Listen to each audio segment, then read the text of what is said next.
Those memories. So dark.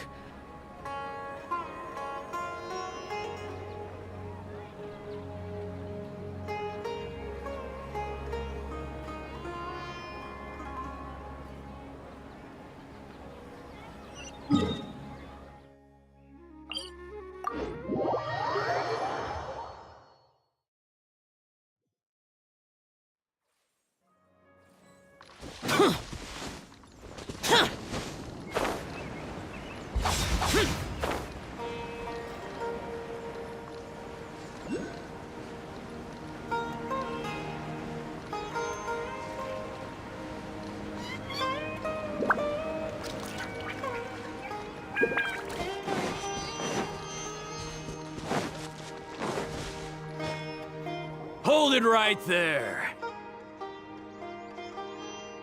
A blonde-haired traveler and a floating fairy. We've got you, all right. Take a look around. Are you mercenaries from the Corps of 30? Did you come here to arrest us? Corps of 30? We're nothing like those government lapdogs who don't even get scraps for their work. We are an elite brigade that commands the highest commission rate in all of Sumeru. We're here on the orders of a client known only as the Outcast. The Outcast? An outcast from the academia? But why wouldn't the doctor just send the Fatui after us? Still wasting time on idle chit-chat. We'll shut you up soon enough. Get them! You're up, Traveler! Following orders. A new punch. Solidify! New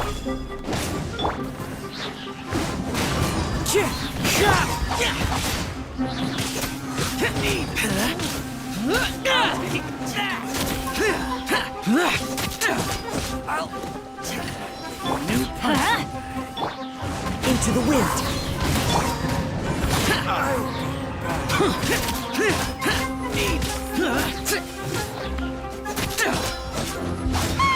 It isn't over yet! Here comes reinforcements!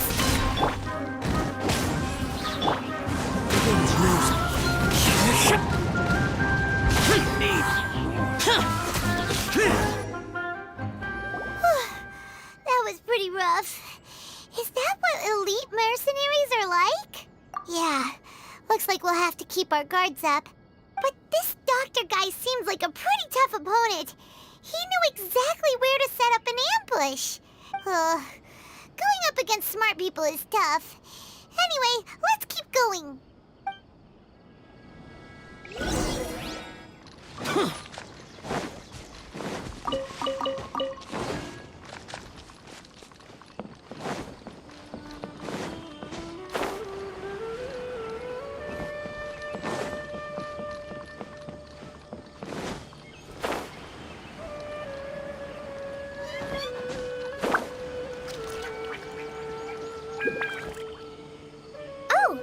Traveler and Paimon, what are you two doing back here?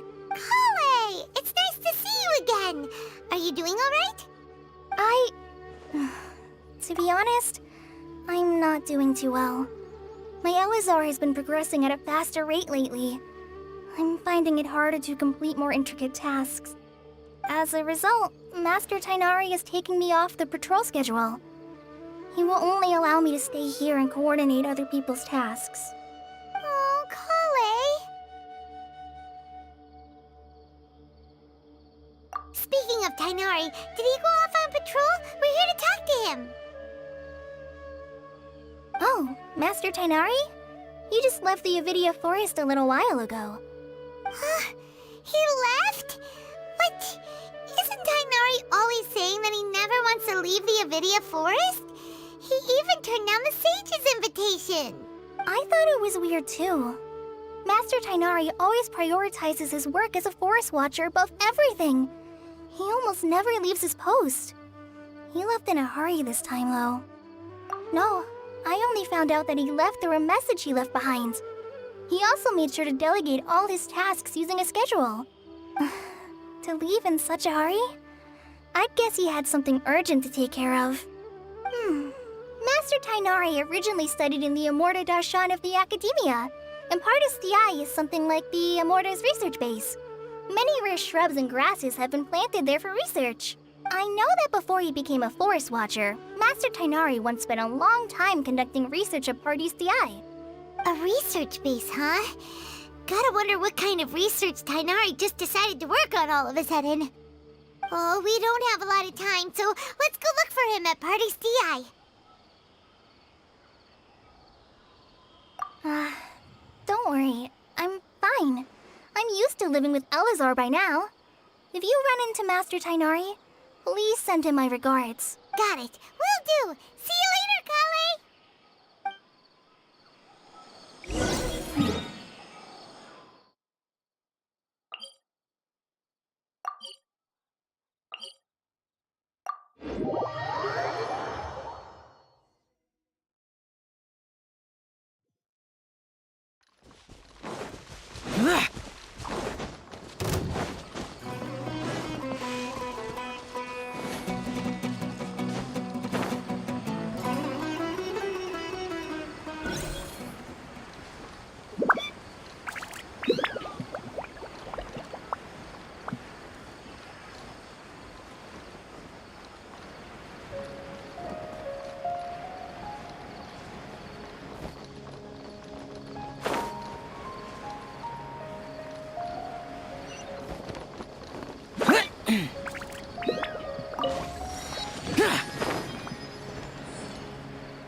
You're okay. We were so worried about you. Hey, this was supposed to be a touching reunion, but you're ruining the moment.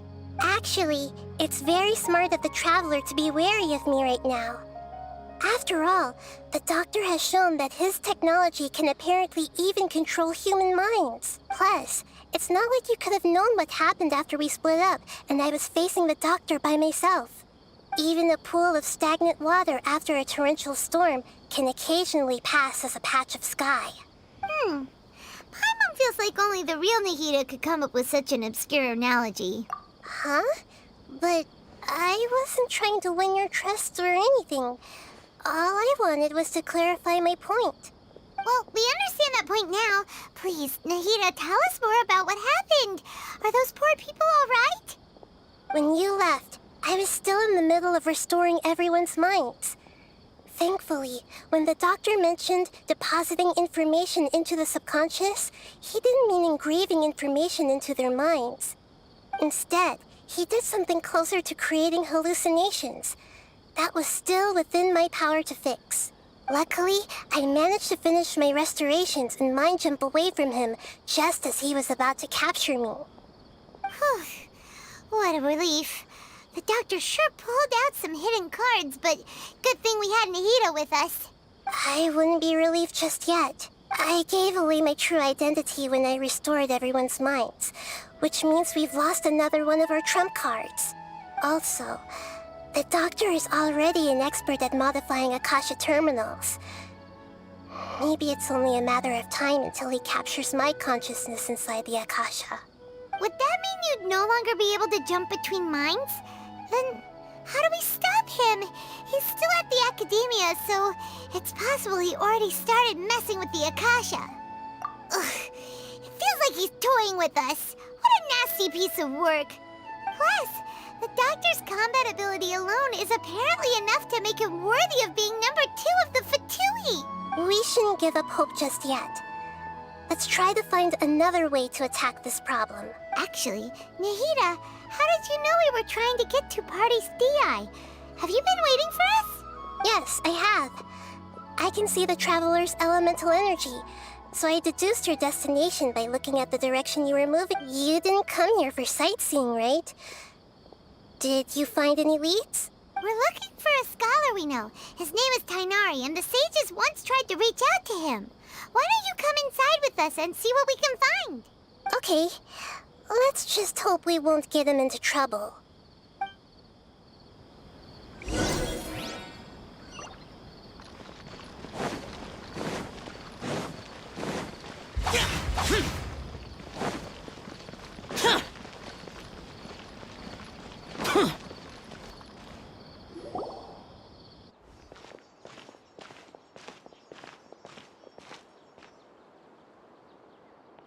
Traveler? It is you! Ah, the voice! It's Hypatia! Ah, what a pleasant surprise! It's so nice to see the two of you again. Who's this? She's a scholar we met in the Avidia Forest. When we last saw each other, she was still training in the... what's it called? Satyavada life? Oh, I see. That's right, we're old friends. You've come at just the right time. Ever since I've come here, hardly anyone has even talked to me. Hypatia, you're way too excited about this. Actually, for you to leave the Avidia Forest means... you're not in training anymore? Wait, no. Did you already finish your training and reach Pariporna life? What do you think?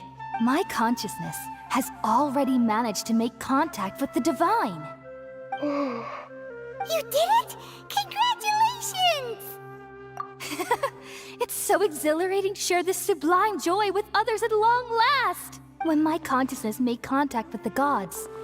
Ah, what a supreme and unparalleled experience that was! That sounds incredible! Oh, all right. Actually, please wait. I haven't forgotten my promise to you. Remember? I promised to help you understand what you saw from Irminsul once I gained deeper insights. My current self has not only gained true insight, but I can even help you establish a direct connection to the consciousness of the divine. You can do that? I've never heard of anything like that, but if you want to give it a try, I'll do my best to protect your consciousness during the process. Hold on. I brought some spirit borneal with me. This is still a crucial part of the ceremony. We're using that incense again? All right now. Hold my hand. I'll help you establish a pathway to connect your consciousness. Okay. Ready?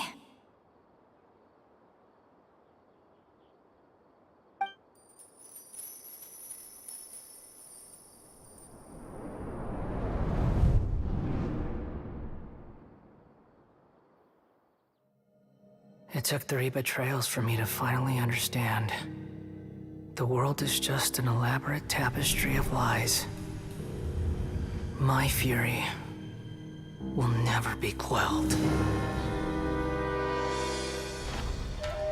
The first to betray me was a god. My creator. My mother. Valuing strength above all, she saw no worth in me and I was discarded. The second was a human. My family. My friend. Consumed by fear, he saw me as an abomination. The third was one exactly like me. A hope for the future. A fledgling barely out of the nest. Powerless before his mortality, he broke his promise to me. Humans, they can't be trusted. And the gods fill me with pure loathing. So I said good riddance. I denounce the world and laugh in its face. My chest will never again be defiled by worldly filth. I will scrub away every last trace of human emotion. Then it will be empty, a blank slate, and ready to receive a supreme gnosis, brimming with pure divinity.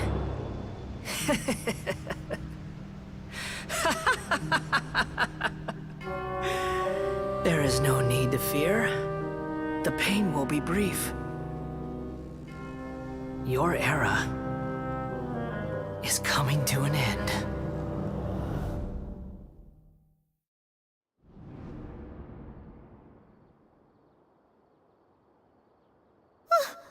What was that? Did we actually just see the Balladier's memories? Everything matches what we know about him. But how is he connected to the divine consciousness that Hypatia was talking about?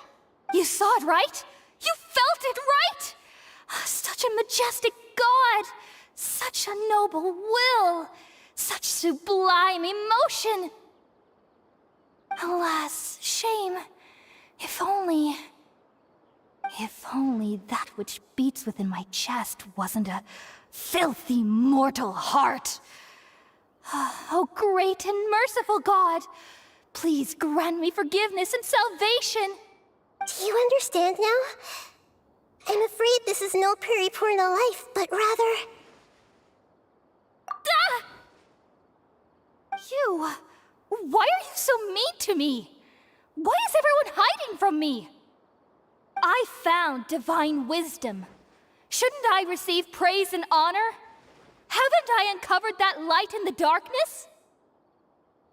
Hypatia?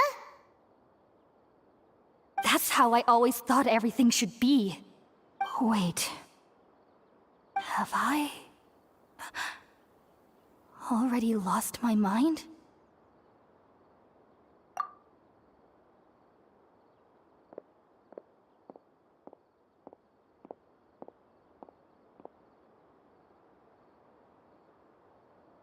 Wait, something isn't right.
Okay, we finally lost him.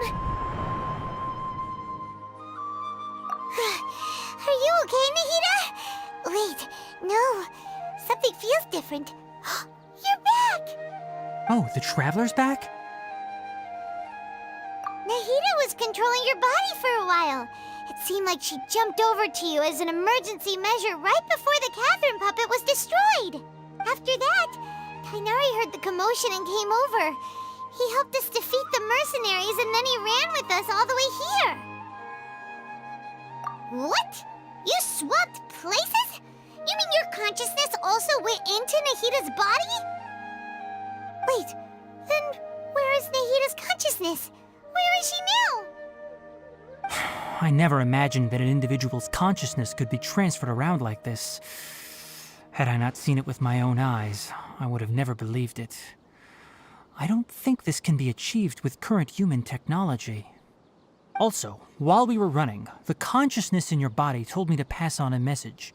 She said, "The doctor has found a way to trap my consciousness, so I can't journey with you anymore. But even in a moonless night, a shower of starlight can still drown out illusions and lies." Oh no! Nahida's trapped in the sanctuary of Suristhana for good this time. Was that message all she left for us? It's pretty vague. Oh, that makes sense. Since the doctor captured her, she won't be able to say anything without him knowing. Even in a moonless night, a shower of starlight can still drown out illusions and lies. Huh. Paimon knows the moon illusions and lies are from the alchemical divination at the Sub-Zero's festival. Didn't Nahida use a starlight analogy before? It had something to do with Sataria.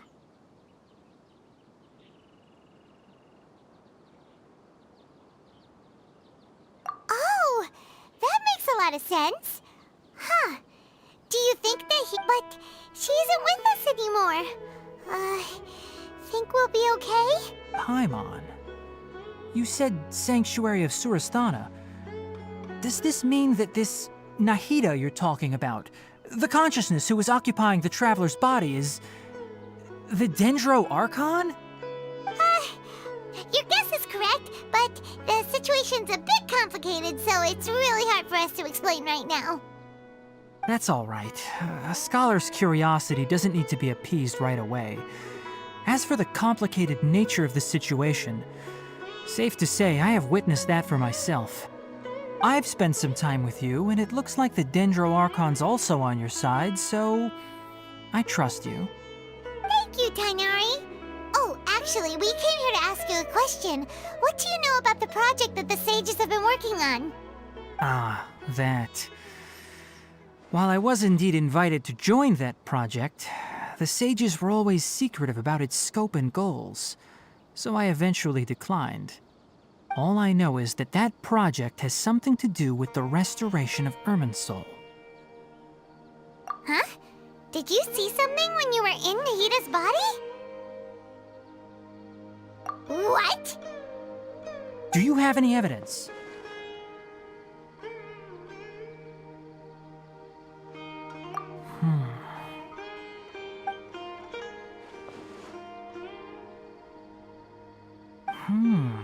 So that's what happened. That explains why Hypatia's symptoms were different from those of the other scholars who went mad. It's because she made contact with the consciousness of a new god who is still in the process of being born. Tainari, did you leave the Avidia Forest because of Hypatia? I did. I noticed Hypatia's mental anomalies, but since her symptoms were rather atypical, I secretly took her to Pardis Dii and began searching for a way to return her to her normal self. If I didn't take action, Hypatia would have already been taken by the Matra to the desert, doomed to a life of exile at Aru village. Now that you mention it, I knew the Academia has never thought particularly highly of Lesser Lord Kusanali, but I still didn't expect them to do something as arrogant as creating a new god. Looks like I made the right decision by not accepting their invitation. The Doctor and the Balladeer. We have 2 Fatui Harbingers in Sumeru. Sounds like we're in for a bad time. From your description, I don't think they've completed their project. There may still be room for us to intervene. But then, what is the connection between creating a new god and restoring Irminsul? Yeah, it feels like we're still nowhere close to figuring out the sage's goals. Right, we've pretty much gone over everything we need to know, so we should head out. How about you, Tainari? What are you going to do? I'll stay here for now. I still want to try a few more things to help Hypatia. If you're planning to go into the desert, start by heading for Caravan Rabat. That'll be your fastest route. Come find me here if there's anything else I can do to help. May the spirit of wisdom go with you. Thanks, Tainari. Hopefully Hypatia will feel better soon. We're off then.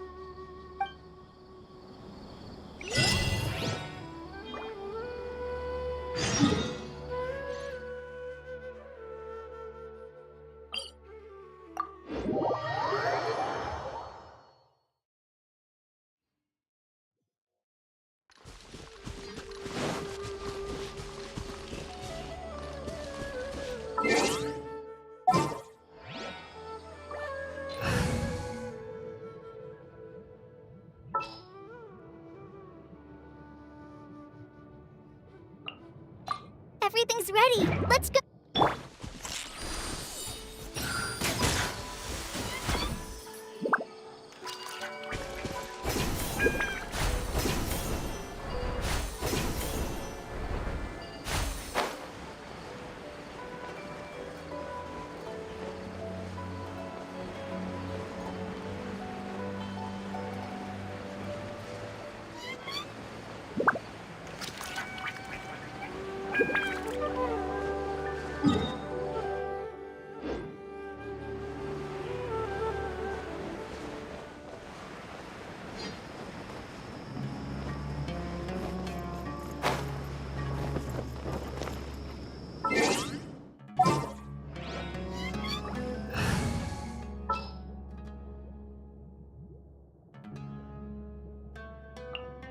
Want me to come along?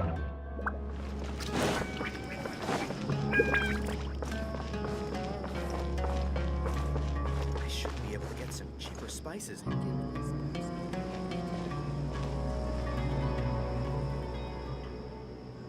We finally made it to Caravan Reebok. It's pretty lively here. So, just past this wall is the desert, huh? Oh, wow. Paimon remembers hearing people call this the Wall of Samiel. It's made to block sandstorms from the outside. Oh, if it's this tall, it's gotta be the divine work of Greater Lord Rukkhadevata, right? Enough gawking. Come on, follow me. Huh? Over here.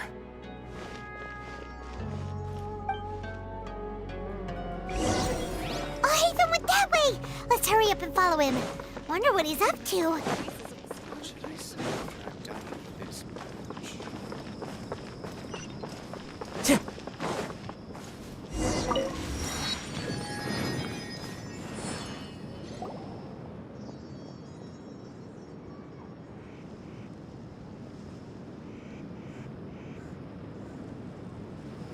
What the... Where did he go? How did we lose them? They were just here a second ago. More Aramite mercenaries? Who are they working for this time? Anyway, Traveler, it seems like we were being followed again. You were too careless. You should have noticed those hopeless amateurs trailing you a long time ago.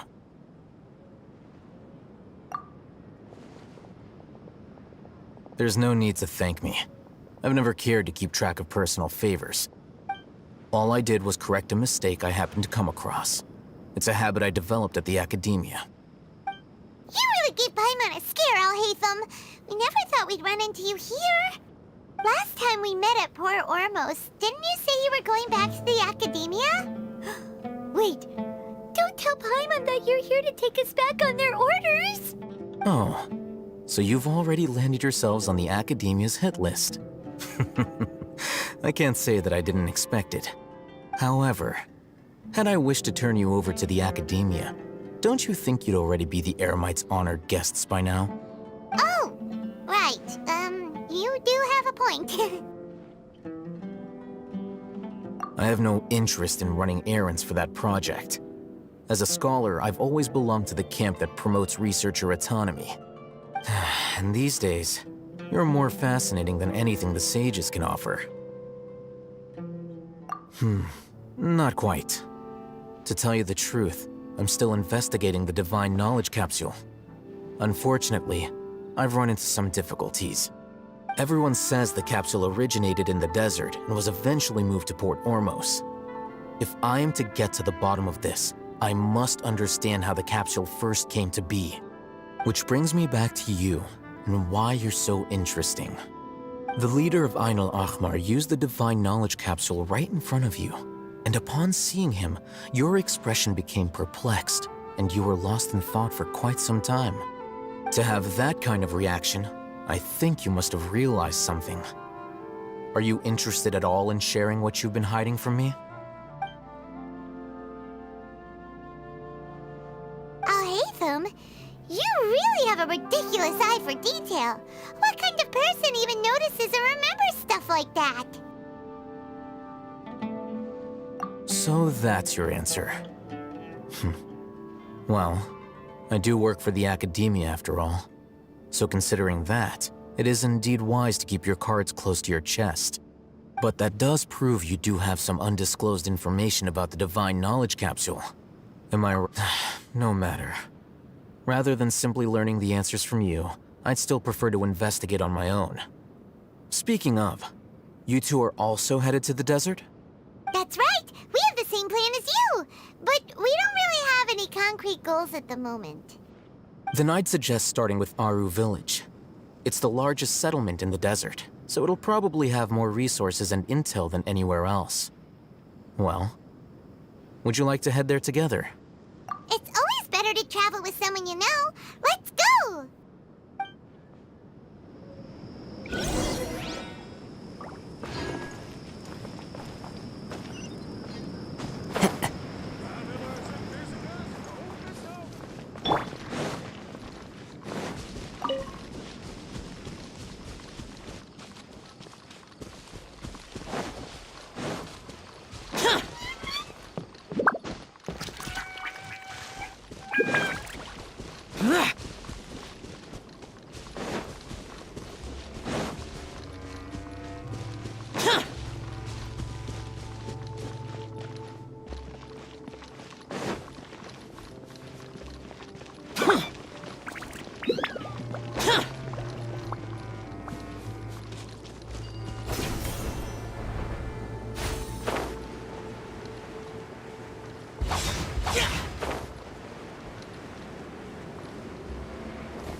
Into the wind.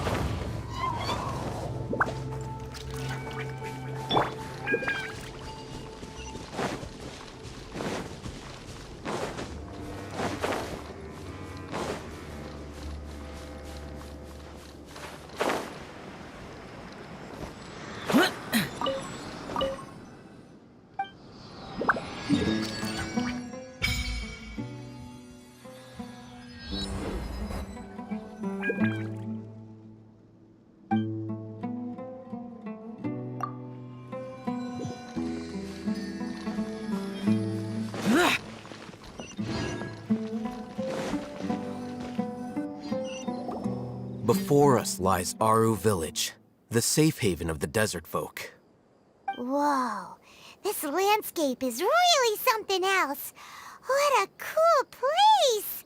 Let's go check it out!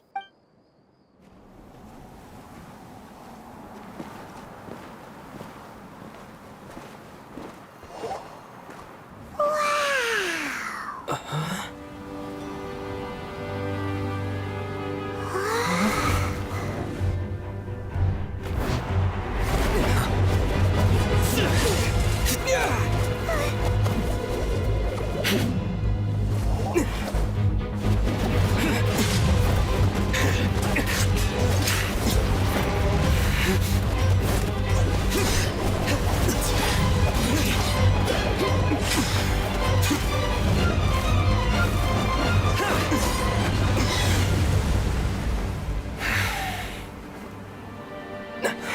Sino.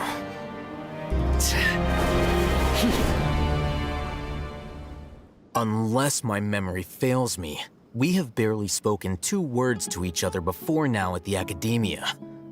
Would you care to enlighten me as to when and how I invited the General Mahamatra's wrath? Oh, Hatham.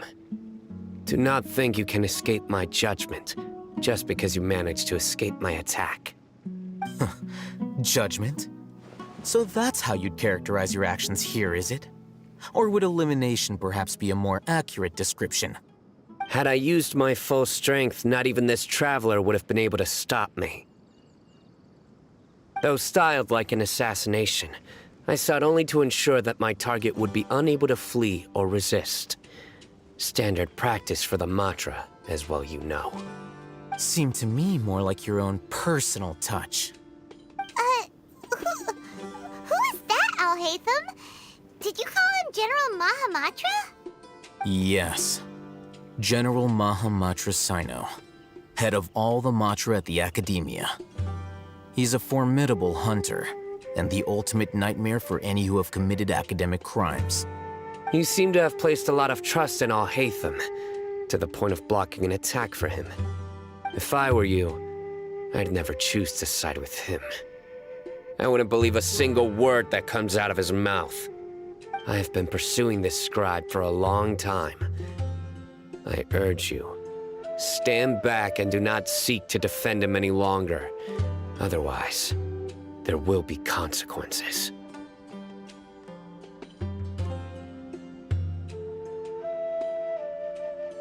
Has Al-Haytham done something wrong? Paimon doesn't think he's as bad as you've made him out to be. I won't waste my breath explaining things. Al-Haytham, I saw it during our fight. Take it out. The divine knowledge capsule you're hiding on your person. Unless you want me to retrieve it for myself. Very perceptive of you. Nothing escapes Amatra's senses. Wait, the divine knowledge capsule? Didn't it fall into the Matra's hands in Port Ormos? No wonder you speak with such confidence, Sino. But I must admit, I'm very curious. What does this capsule mean to you? And why, as General Mahamatra of the Academia, are you all alone in the desert? As far as I'm aware, the other Matra have been speculating about your disappearance. Have you been given a mission that's, let's say, morally dubious? If I was the real target of your mission, what was stopping you from simply using your authority and resources to judge me within the walls of the Academia? I should have known you'd be difficult to deal with. You two? Ugh! What should we do, Traveler? Paimon feels like we can't trust either of them. Ahem. Well, look at you two, acting all tough and self-righteous over there. Wait, Dia?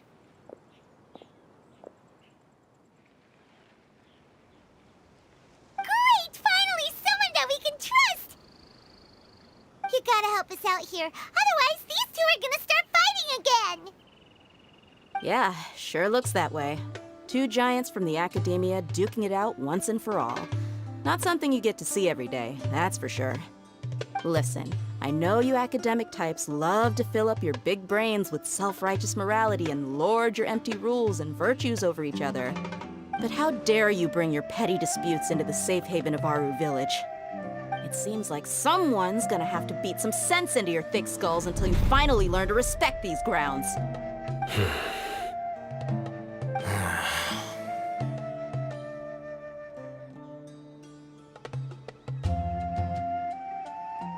Hey, did either of you hear a word I just said? Whoa, what's going on? The wind's so strong! Is this a sandstorm? Paimon's gonna get blown away! Another sandstorm? What's up with these recently? Hey! All of you, over here, quickly! We have to take cover! Someone's calling for us! Oh, this wind is too strong! Let's get over there! That sounded like Candace. Come on, you two. Jeez, are all of you Academia folks such hard work? Move it! All right, stop.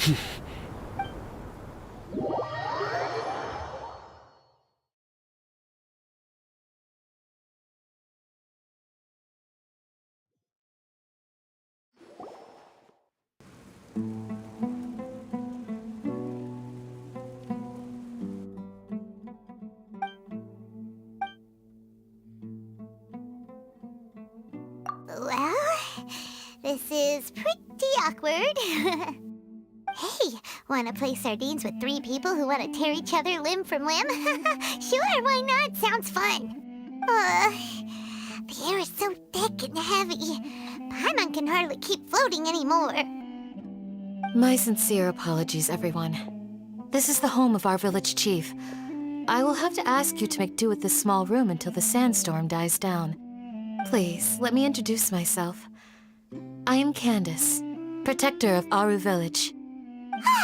Our savior has come at last! Nice to meet you, Candace. The name's Paimon. Thank you so much for helping us. There's no need to thank me. It's only right to help each other when the weather gets rough. Wow, she's so gentle and caring, like a nice older sister. Unlike those guys over there. All right. Now that we're all better acquainted, we should return to the topic at hand. As a guardian charged with the responsibility to protect my fellow villagers from harm, I was observing your conflict from afar, even before the sandstorm started. And now that you have set foot within our village itself, it is all the more my responsibility to make absolutely sure that you pose no threat whatsoever to us. So please, have an honest and sincere conversation with one another, and put your hostile feelings to rest. If anyone dares to start anything again while they are under this roof, I will not hesitate to send them out for some quality time with the creatures of the sandstorm. Oh, on second thought, Paimon may have misjudged Candace's character. And that goes for you too, Miss Dia. Do I make myself clear? All right, we got it, Candace. That's what I like to hear. So, which of you will begin? I was supposed to be a mediator, but I might have gotten a little too involved just now. Anyway, one of those two should probably start talking. Wait, that was you trying to be a mediator? I have nothing to hide, so there's no shame in explaining myself. While Alhaitham wasn't wrong about the other Matra not knowing my whereabouts, it's not because I've been assigned a morally dubious mission. Rather, I've chosen to exile myself. Huh? Exile yourself? A little while ago, I discovered that there was data missing in the Academia's project planning and development files. What little they did report clearly did not match the project's actual progress. As General Mahamatra, I had the responsibility and authority to request an audit. However, to my surprise, the person responsible for the erroneous data was none other than Grand Sage Azar himself. I tried to investigate the issue myself before submitting a formal audit request, but I soon found that all leads and potential pieces of incriminating evidence were carefully concealed from me.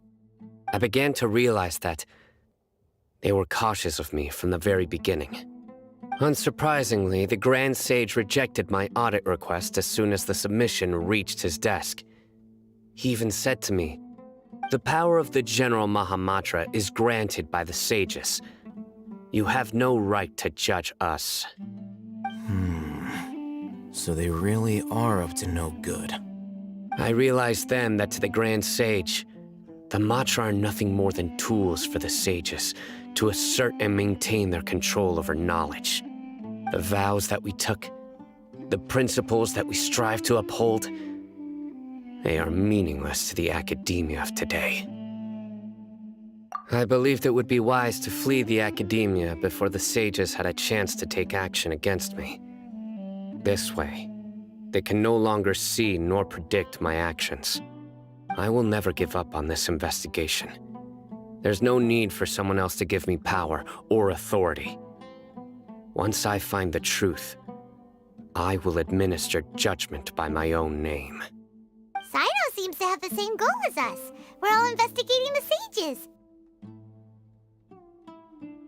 Plus, now that he's no longer the General Mahamatra, he somehow feels a lot less scary. Well, Sino, if that's your story, then why did you see Alhaitham as a target? When I was investigating the matter in the academia, I overheard a conversation between Alhaitham and a sage. The sages asked you to investigate a blonde-haired traveler. Do you dispute this, Alhaitham? What? Like many parts of the project, this assignment was undocumented. Now throw in your suspicious behavior with the Divine Knowledge Capsule, and I think we deserve an explanation.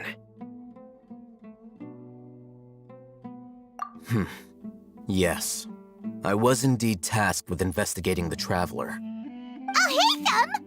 After all, the promised reward was so great that hardly any scholar could have refused. The sage told me, once you've completed this assignment, I can give you a glimpse of divine knowledge. A most enticing offer. Unfortunately, those academics don't know me at all. Their words contained one key piece of information, namely that divine knowledge indeed exists. That gave me all I needed to know. From my perspective, the sages are far from trustworthy. Think about it. Isn't it a little strange they're so willing to share divine knowledge with anyone, even as a reward? So, I began my own investigation following the lead of the divine knowledge capsule. In the end, I realized my wisdom in committing to this rather than collaborating with the sages. Had I been less guarded, I probably would have ended up like that Ain al-Ahmar mercenary, incapable of remaining sane for long enough to hold a conversation. You mean that the sages originally planned to dispose of you, using one of those capsules that drive people insane? I'd already given up on the assignment by then. I only told the Academia I was waiting in Port Ormos for you to appear so they wouldn't suspect anything. So it came as quite a surprise when I encountered my erstwhile target while investigating the Divine Knowledge Capsule. Criminals do love to talk about coincidences.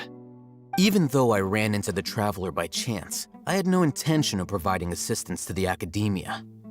Also, you should remember, you were the ones who decided to follow me and strike up a conversation after I left that tavern.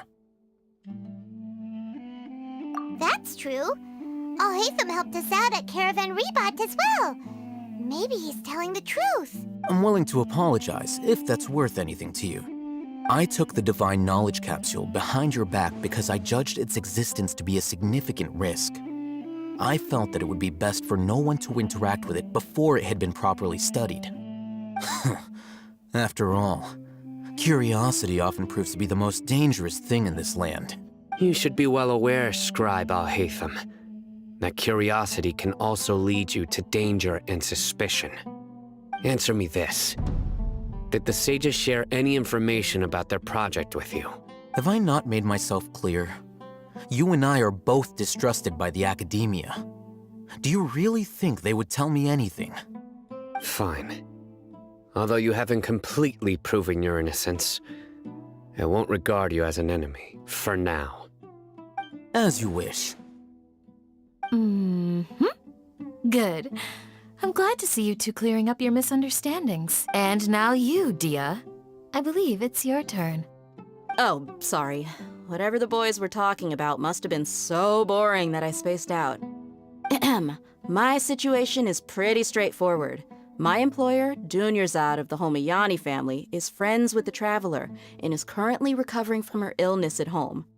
I had nothing going on, so I decided to return to Aru village for a visit. I was actually looking forward to a pretty exciting time getting back together with everyone here.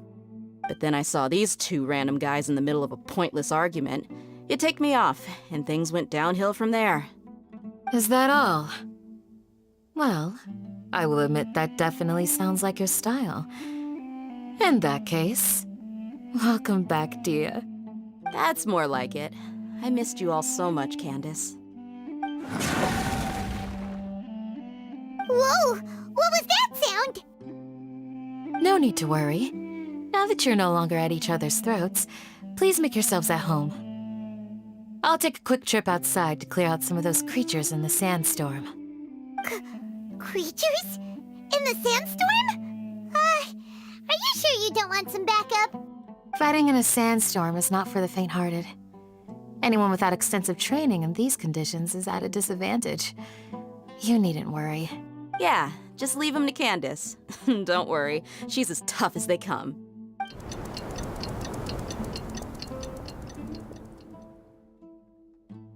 The wind's died down. That means the sandstorm's over, right? Candace still isn't back yet, though. Is she alright? When you put it that way, even I'm starting to feel a little worried. All right, let's go. We've been here long enough, and the boys are as chatty as the floor.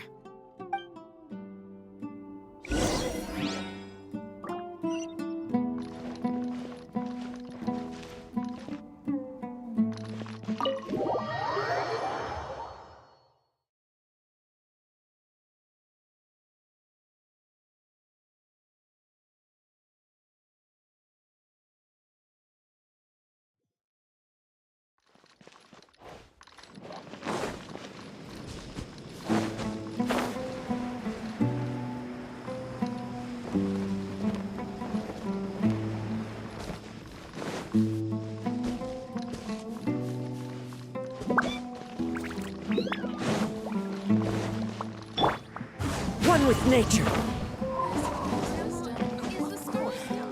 Time to go.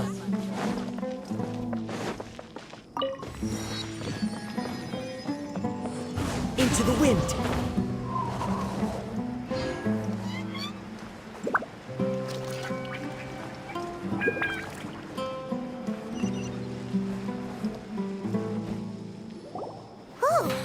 Candace, you're still fighting?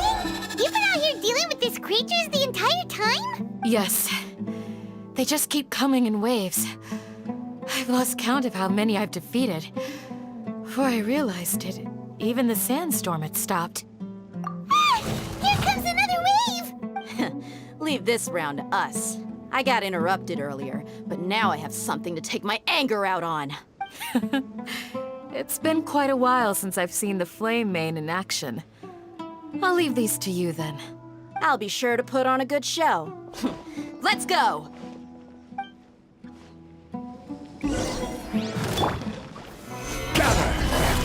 Let's light it up! The wind knows it.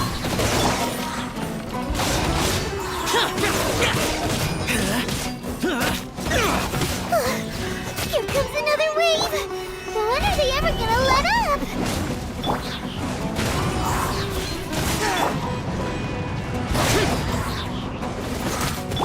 I will have order. The wind knows it.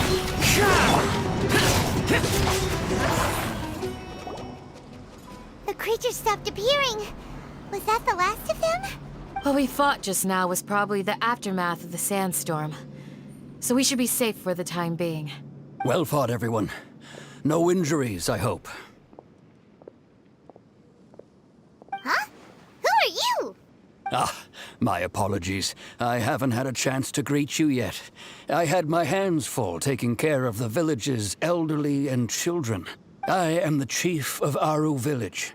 Everyone usually calls me Uncle Anpu. Sir, I am also originally from the desert, but I have not been back for some time now. May I ask if such sandstorms are common? I can't say they've always been common, but recently the storms have become increasingly severe and frequent. Besides sandstorms, we also occasionally get earthquakes. According to an investigator who stayed in the village a while ago, these unusual natural phenomena are related to the withering of Irminsul. Another effect of Irminsul's withering.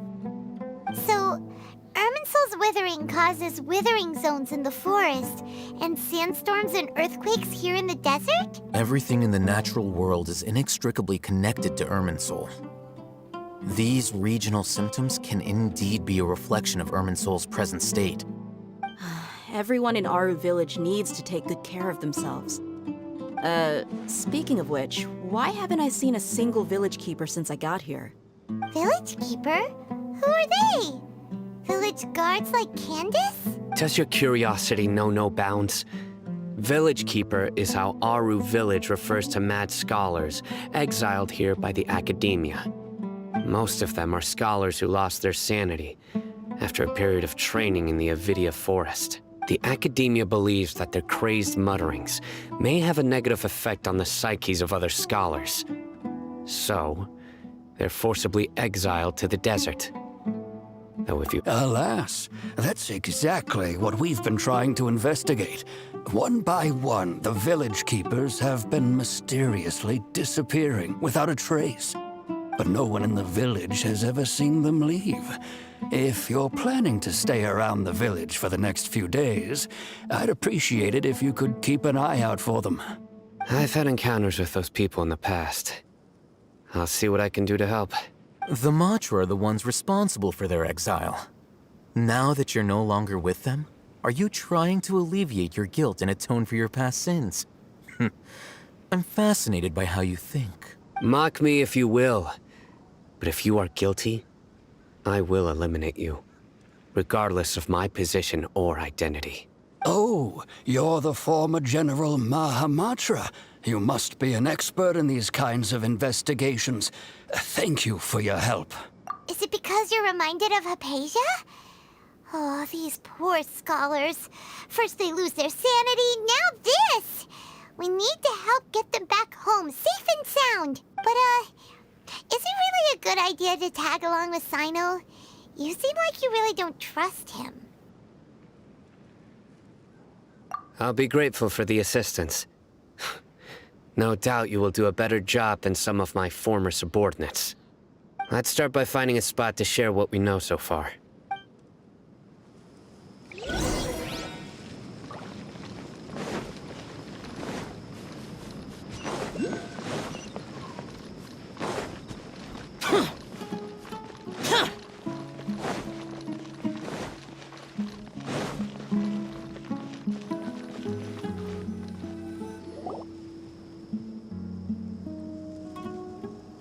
Although I've sent myself into exile, I'm still doing essentially the same things as before. Do you still have any questions for me before we start our investigation? One of my former subordinates told me that this title has its origins in a strange incident. The Academia has long exiled mad scholars to Aru Village. A mysterious phenomenon exists here. When mad scholars first arrive, they are as incoherent and deranged as before. But after spending some time here, they invariably begin to calm down. Initially, the people of Aru Village greatly resented having to take in the mad scholars. But a strange incident one night changed that. Aru Village was struck by the strongest earthquake in living memory. Seeing buildings on the verge of collapse all around him, the then chief of the village was preparing to take everyone to safety. Suddenly, he noticed a mad scholar crouching in a corner, caressing the ground with his hands. A soft, green light radiated from him, like a divine glow against the backdrop of night. Despite the powerful tremors that ripped through the ground that night, all the houses remained upright, almost as if they had grown roots reaching deep into the ground. After that, the people of Aru Village treated the mad scholars with greater kindness, and began to refer to them as the village keepers. The soft green light? A mad scholar protecting Aru Village? What do you make of it, Traveler? Paimon thinks so too.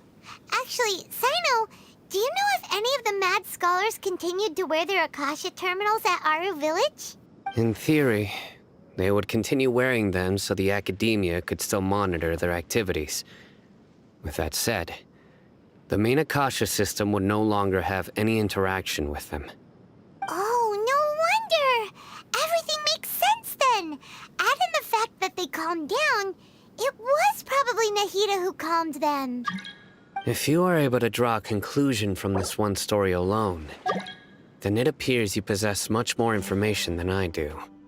So, what do you make of the story? Really? Lesser Lord Kusanali. What? You don't believe us? Lesser Lord Kusanali was definitely using the Akasha to give her power to the mad scholars!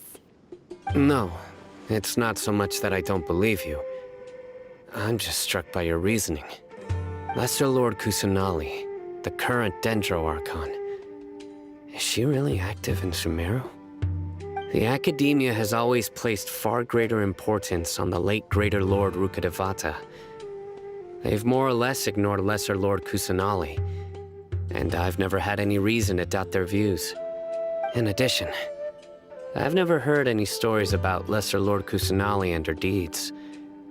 To me, she might as well have been a god that never existed. No way! Nahida definitely exists! She's a... how should Paimon put it? She's a good Archon who's kind and wise, even if she says weird stuff sometimes.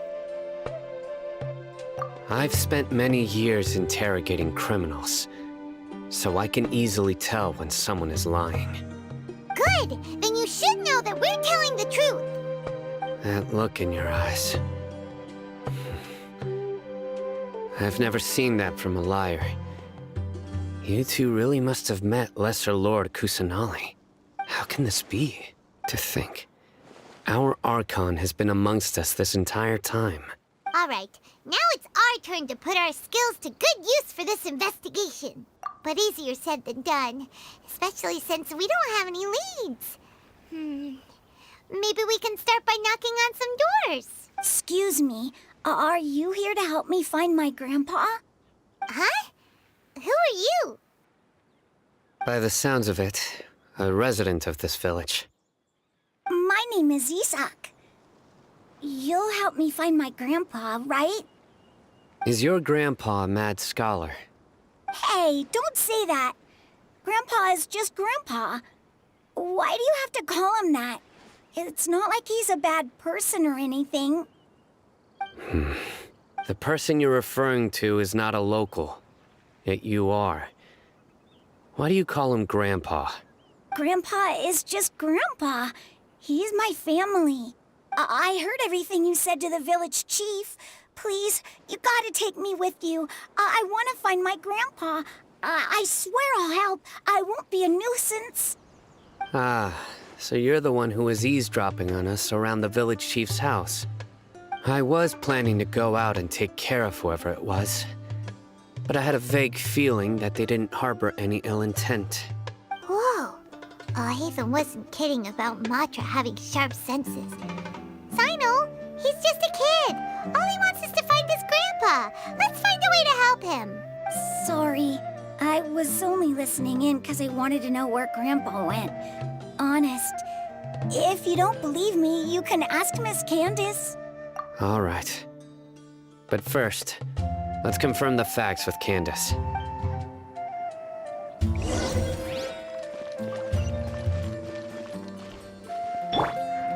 One with nature.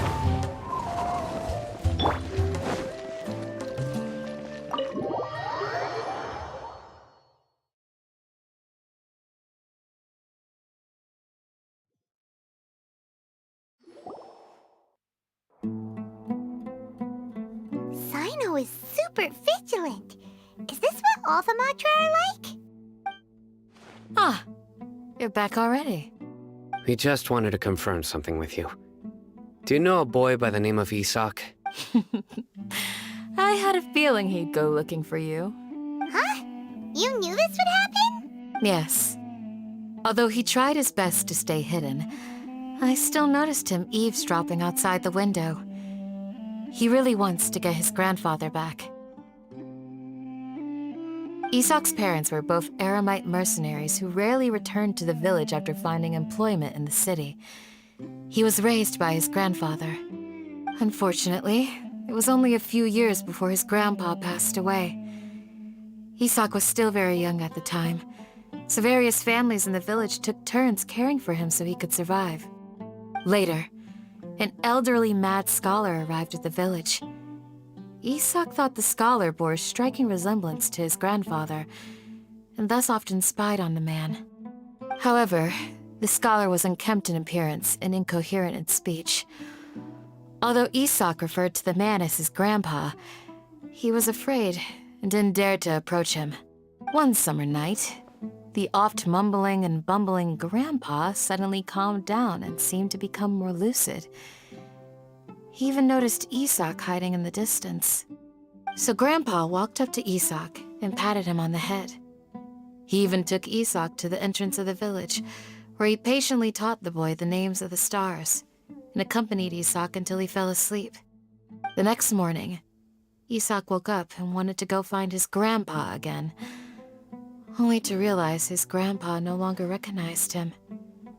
It's said that those who saw the scholar claimed he no longer appeared to be crazy, but appeared to be living in his own world, almost as if he were sleepwalking. Isak was thrilled that his grandpa was able to find peace and would follow him all the time, asking him things like, "Grandpa, want me to take you somewhere fun?" Or, "Grandpa, could you tell me stories about the stars again?" All this somehow just makes Paimon feel really sad.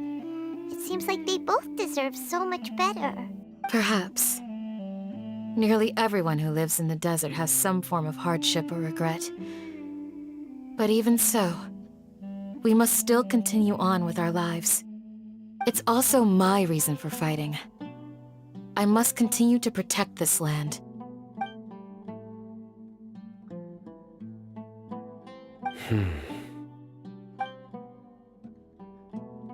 Maybe the people have always had a considerate god watching over them. Huh? What did you say, Sino? No, nothing. As long as Esau keeps his word and doesn't get in our way, we can take him along. Perhaps you are more compassionate than I gave you credit for. Please accept my thanks on Isak's behalf, Sino.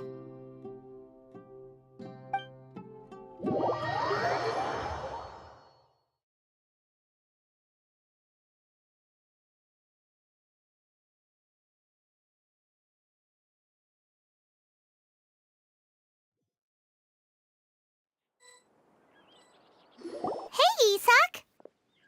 Oh, it's you guys! We've cleared everything up. Let's go find your grandpa. Really? Wow! Thank you so much! Yeah! All right. Let's ask the local residents some questions first.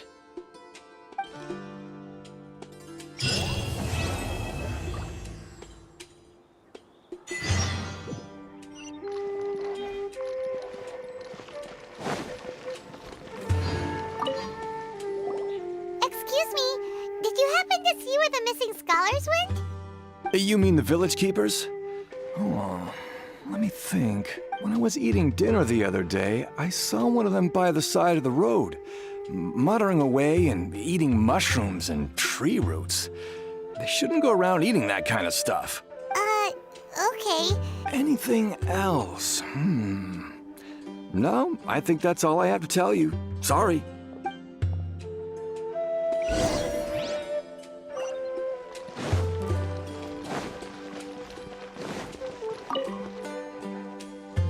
The scholars that have gone missing. Have you seen them? Those eyes. Those fierce eyes. You look like a real fighter. Don't change the subject. Right. You were asking about the the mad scholars. I think it's been a few days since I last saw them. I usually go to bed pretty early, so I'm not too familiar with what goes on at night. But honestly, I feel quite sympathetic towards them. Even though they act a little strange, they've helped me in the past. If it weren't for them, my house would have collapsed long ago. Do you also think Grandpa and the others are good people? Grandpa? Oh, hello there. It's little Isak. You mean that nice man who looks like your grandpa's long-lost twin, right? He was actually the one who protected my house. I saw it with my own eyes. He happened to be staying near my house that day and was doing something with his hands on the ground. It still feels pretty surreal now that I think back on it. Did someone teach them how to do that? Well, whatever the case, I'll always be thankful to him and whoever taught him to look out for others. I'm pretty sure that if I ever went mad, I wouldn't be able to do anything like that. Gotcha! Thank you!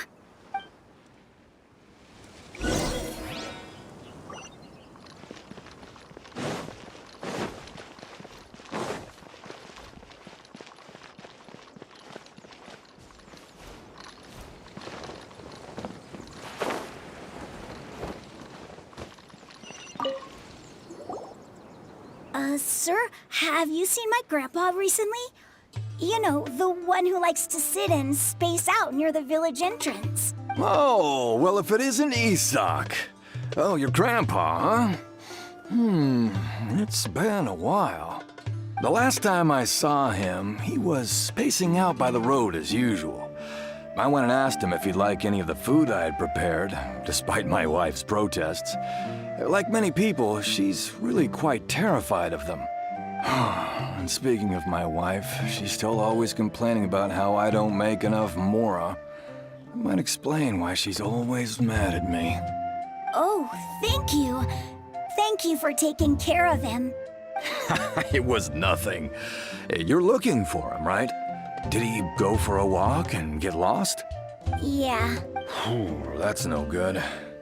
Well, once you found him, come by my place again and I'll cook a little something for the both of you. I've known you since you were very young. So as far as I'm concerned, you're family. Please feel free to come by anytime. Wow, what a nice guy! Okay, thank you, sir. Huh? Don't say anything for now. Isak, stay here. Let's head over there. Stay quiet as you move.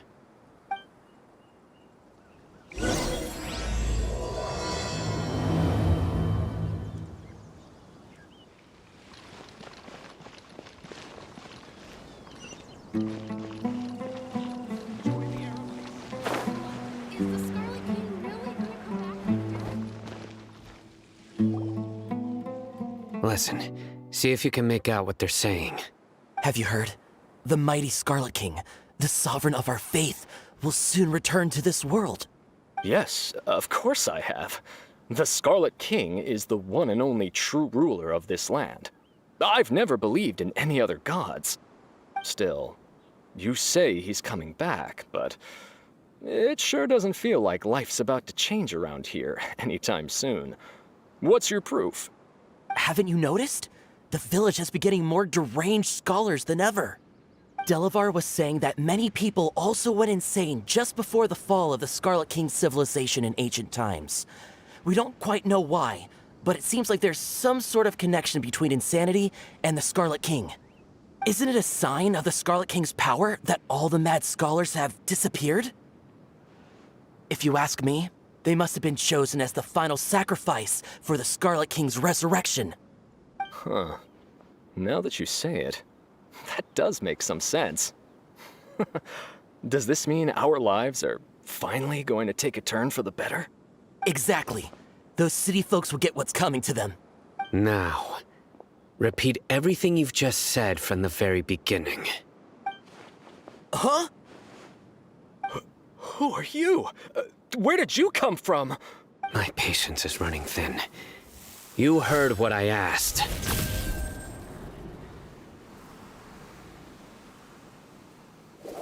Yeah, bro, this guy's something else. Just look at his eyes. One wrong move, and he's gonna flay us alive. Let's not get on his bad side, okay? I am no match for this guy. Oh, okay, good sir. What is it you would like to know? Tell me about the Scarlet King's resurrection. Well, I only know a few things from hearsay. I went for a drink the other day and heard others talking about a rumor that the madmen will disappear, and that the Scarlet King will return to this land. I'm not making this up, I swear! Hey, go on. Keep talking. It's true. It's all true, sir. We desert folk have had more than enough of those people at the academia. They keep sending us all their mad scholars and won't let us have a good life. Would you want to live like this if you were in our place? The radicals were even more thrilled than me when they heard the news. We're all praying for the Scarlet King's speedy return. Delavar also said that once the Scarlet King returns to our side, it's only a matter of time before we conquer the land on the other side of the wall. They're all willing to serve under the Scarlet King and fight for a share of the glory. Is that so? Seems like he still wants to know more. Keep talking. Got it. At first, I told myself it was just the drink talking, but then all the mad scholars vanished without a trace, just as the rumors said. Please don't beat me up just for mentioning these rumors. If I'm guilty, then everyone else around here is also guilty. I'm just saying what the others said. The people here really like the Scarlet King, but dislike the Dendro Archon. Where is this radical person you talked about? I haven't run into him over the past few days, so he probably hasn't been around the village. What about you, man? Have you seen him at all? No, not at all. We wouldn't dare lie to you. He's really not here right now. Sounds like you're not too close with the radicals. No, of course not. All we know are their names.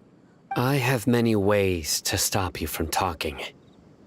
And many others to stop you from sending warning messages.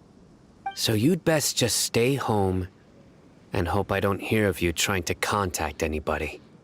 Don't do anything until I've gotten to the bottom of this. Try something foolish, And even Candace won't be able to protect you.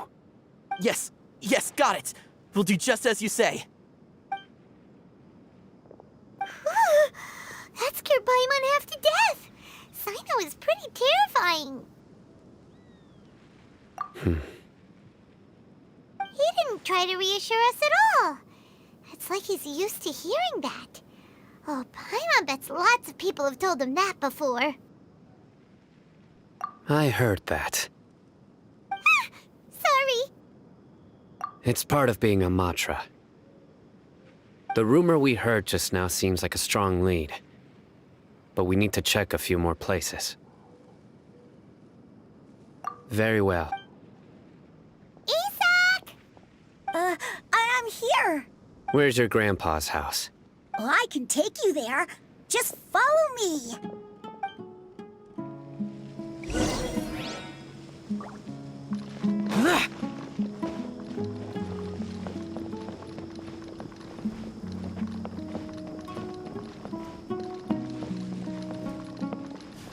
Grandpa, he likes to be alone.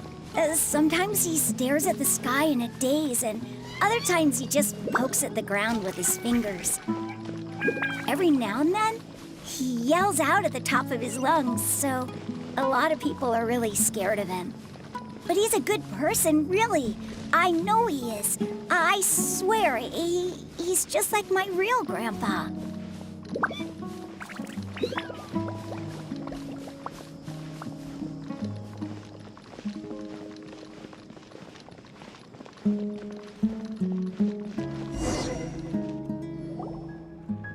This is where Grandpa usually stays. There sure isn't much here.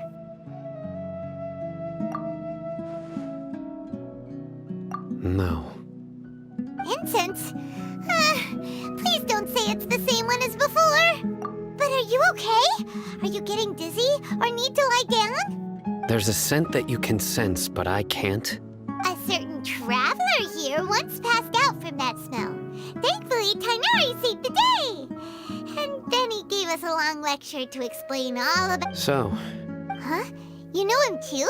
Are you two friends? yes. Now that I concentrate, I can also make out the scent of incense. Wait, surely Tainari didn't lecture you too. No, no need. Did you first encounter this scent at Tainari's house? In the forest. From a scholar.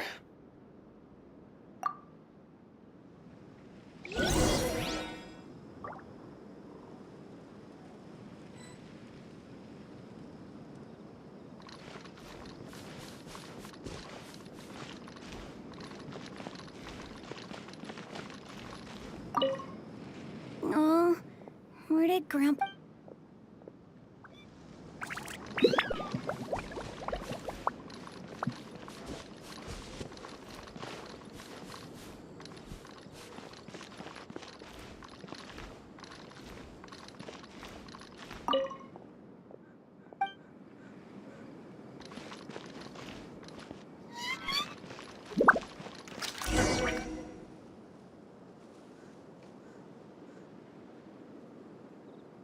What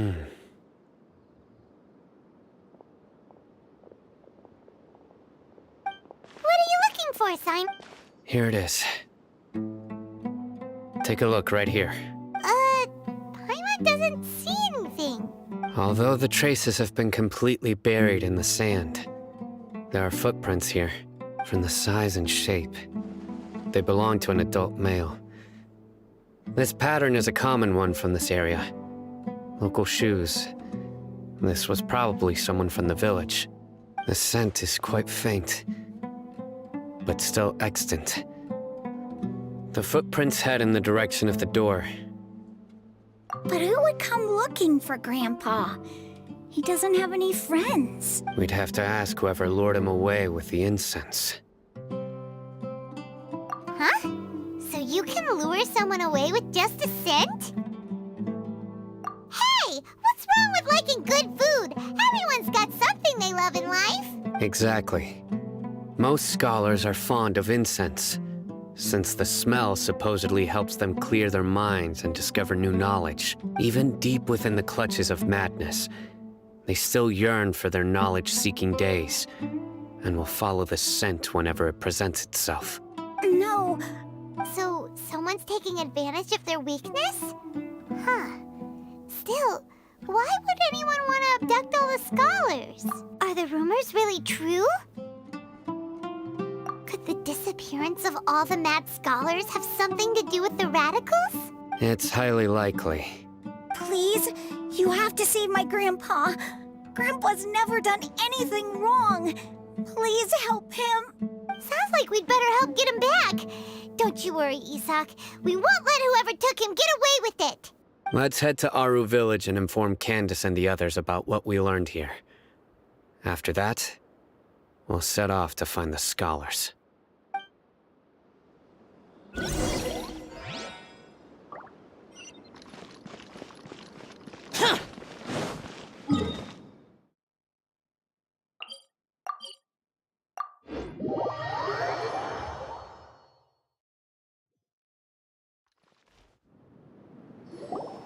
Right. The darker fabric definitely looks a lot better.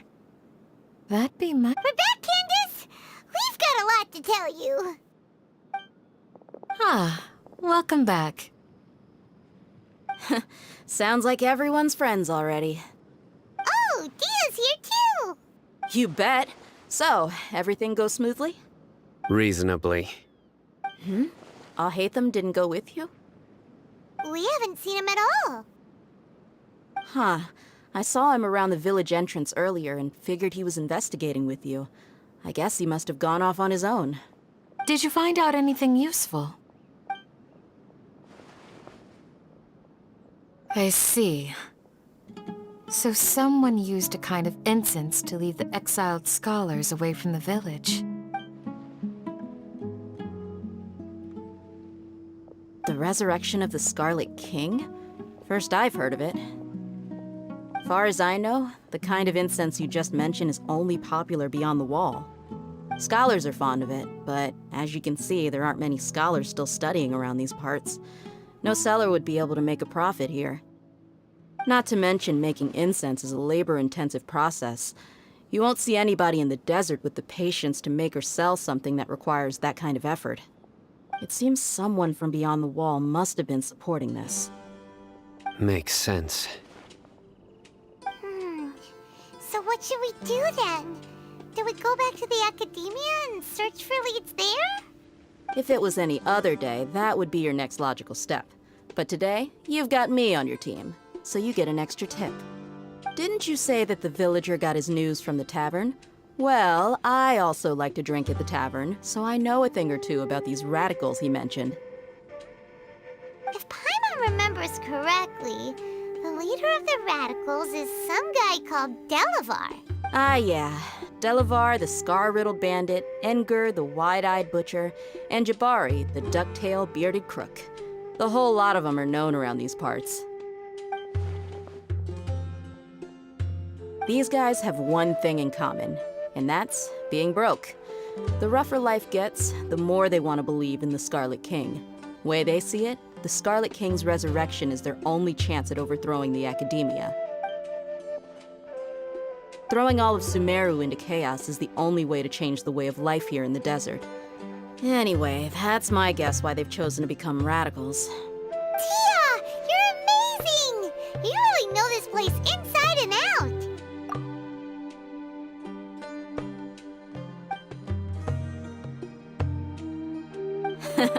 No merc can afford to slack off on gathering intelligence. Every mora I've spent in the tavern has been a valuable investment. Let's head out.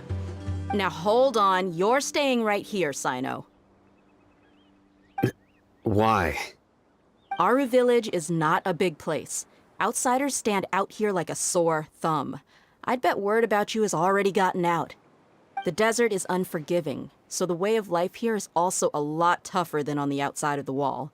You survive on making connections out here. Compared to you, mercs like me are just third-rate amateurs. I've got no actual fighting skills to speak of. But that also makes it a whole lot easier for me to gain the locals' trust. I need to go around and ask some questions, but it'll be difficult if you're with me. Fine. Good. Then we've got a plan. The Traveler and Paimon will go to Caravan Rebot with me, and we'll try our best to figure out where the Mad Scholars have been taken. Sino, you'll have to stay in the village and continue investigating on your own. All right, sounds like a plan.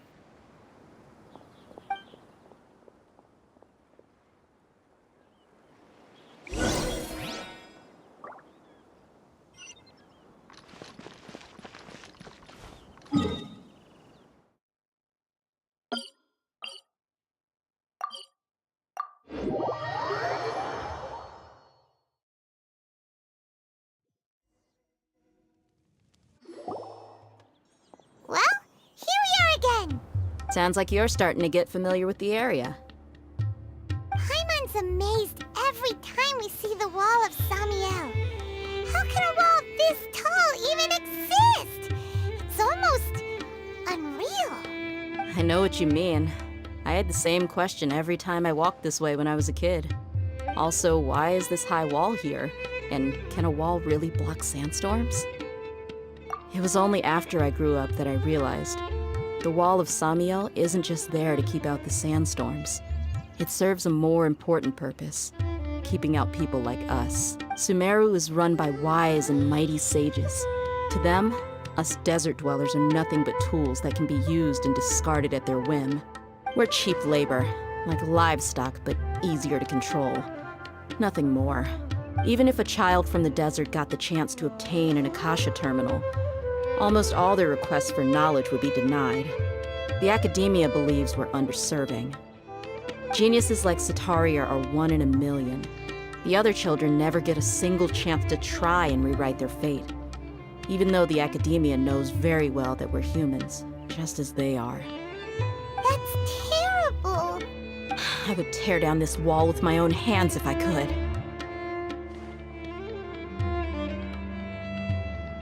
Hey, Dia. You're not thinking about doing anything scary, are you? No, not at all. This place just gets me thinking, that's all. Besides, we're here to procure information, aren't we? Yep, we gotta catch those. Shh. Caravan Rebot is crawling with people, so be careful what you say. We don't want anyone to find out what we're here for. Our mission started the moment we arrived here. Let's go check out the tavern. Maybe we'll find someone I know.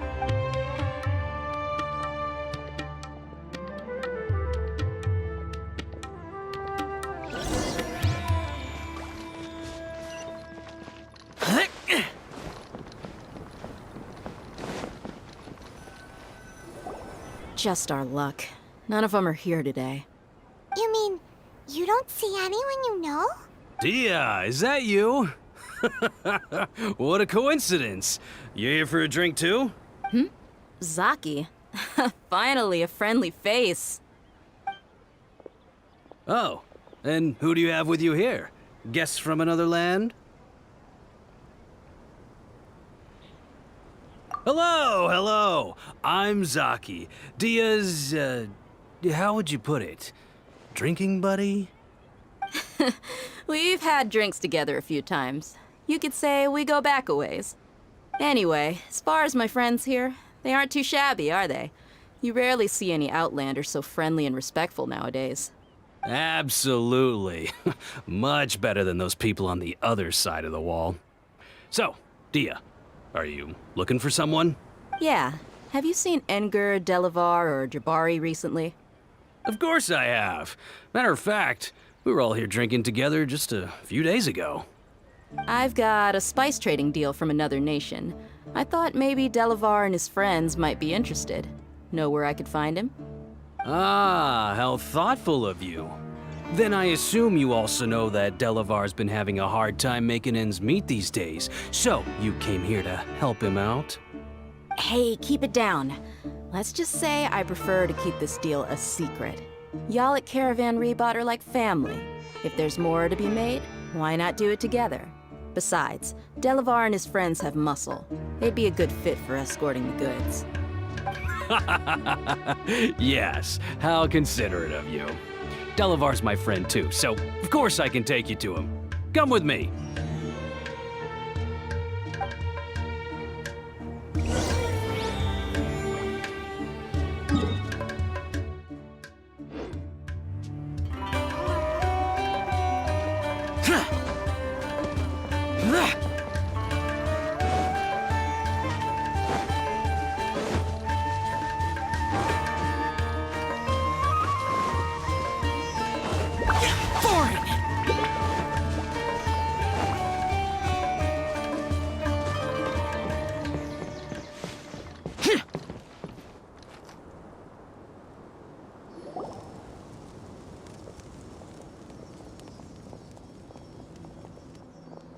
Are we there yet? Yep, this is the place. This place is practically deserted. What are they doing in a place like this?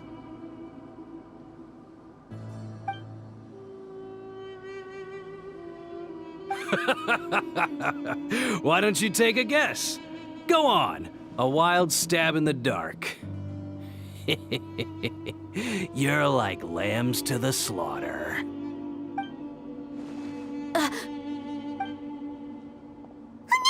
It's an ambush! What's this all about, Zaki? Come on, Dia. You really think we didn't hear about what you said back in Aru Village? The boys have kept a close eye on you from the moment you set foot there.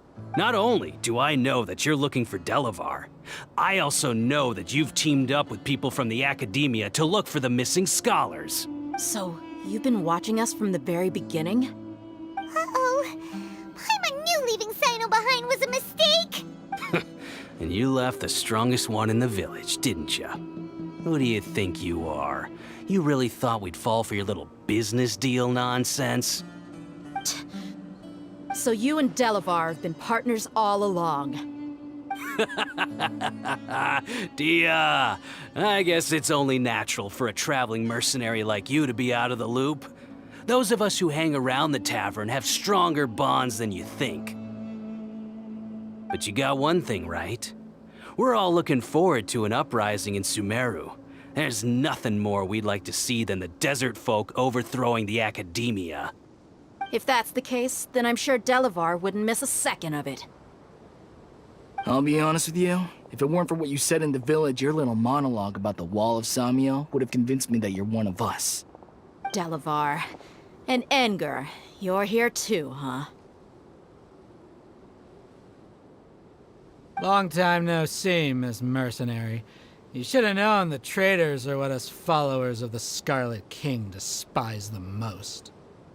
Dia, I thought that you, a fellow desert dweller, would understand that the Scarlet King is greater than the Dendro Archon. Little did I know, you don't deserve to join us. Yeah, gee, what a missed opportunity. Adopting radical views and kidnapping innocent scholars, all because of some baseless rumors. Anything else I'm missing out on? See? There you have it. Mercenaries are just a bunch of faithless scum with only one thing on their minds. Mora. Pathetic. You're all like a pack of street rats. You're not wrong. Mercenaries are driven by Mora, and my faith lies with whoever's paying me. As long as there's a profit to be made, anyone can become my friend. Enough talking! Get him!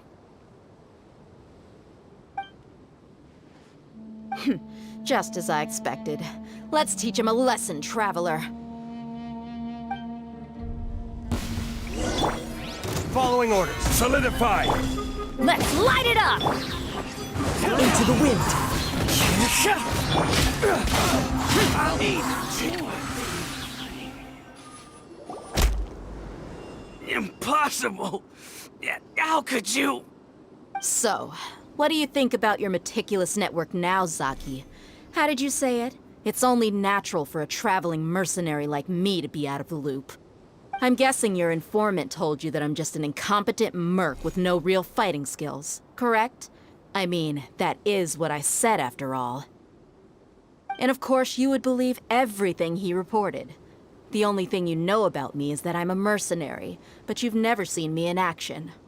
Even though you heard we went to handle monsters together, you believed that Candace was the only one doing all the real fighting. That so-called Flame Mane is just a fraud.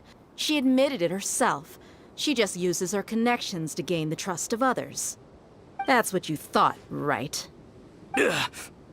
You lied in the village because you figured that we'd have people watching you. And you were stupid enough to fall for it. I figured as much the first time we drank together. You all thought you were so smart. Pathetic. Okay, that should be all of them. Whoa! So you've been planning this since we were in Aru Village? No task can be done without preparation. I just happened to notice a couple suspicious-looking people while you were out investigating. Oh, but instead of catching them right away, you let them report back. Those two who were snooping around were just a couple small fries. If we want to get the real catch, we have to be patient and give it some time. Oh, you mean the funny name she mentioned back in Uncle Ampu's house? The wide-eyed butcher, scar-riddled bandit, Paimon can't remember them all. That's just a bunch of drunk talk. Edgar and Delavar like to talk themselves up when they're drinking. Edgar, the wide-eyed butcher, and Delavar, the scar-riddled bandit, are the nicknames they came up with for themselves. Alcohol has a way of making people share what they really think.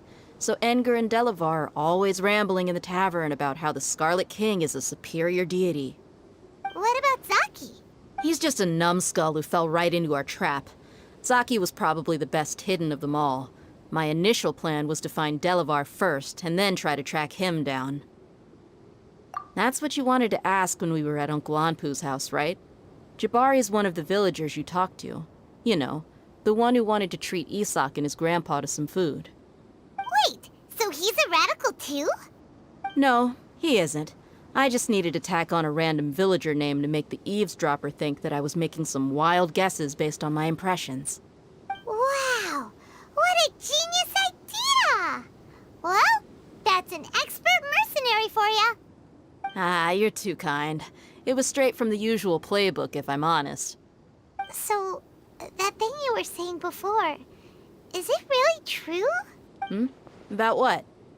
About how mercenaries only care about Mora, and that anyone's a friend as long as there's a profit. Does that bother you? What makes you so sure? Dia, do you dislike the Dendro Archon like the other desert folk? You two are pretty sharp. No, I don't have anything against the Dendro Archon. I've heard a lot of nice things about the Lesser Lord from Dunyarzad. I can understand her devotion and gratitude. Dunyarzad's just an ordinary person. There's no way a god would be so involved in the lives of everyday people, unless they were truly compassionate. I've begun to realize that the sages are behind everything that's happened recently. The radicals' blind belief in the Scarlet King, making the Dendro Archon out to be an enemy. It's all the Academia's trickery. But I see through it all. And unlike them, I can never be hostile towards anyone who's never done anything wrong. Dia. Anyway, looks like we're done with business here. Traveler, lend me a hand. Let's tie him up and bring him to the village.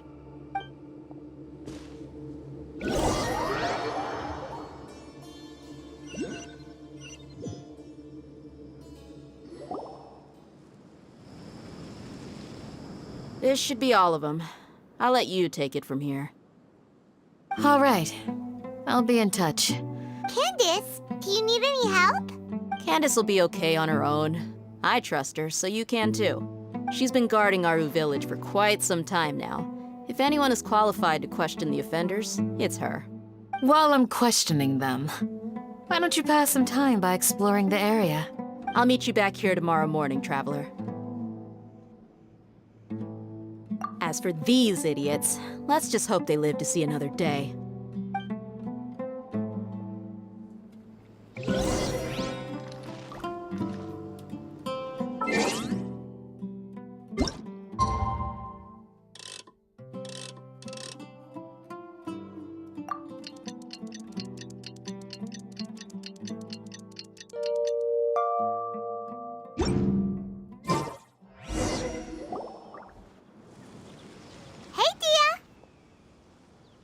Right on time.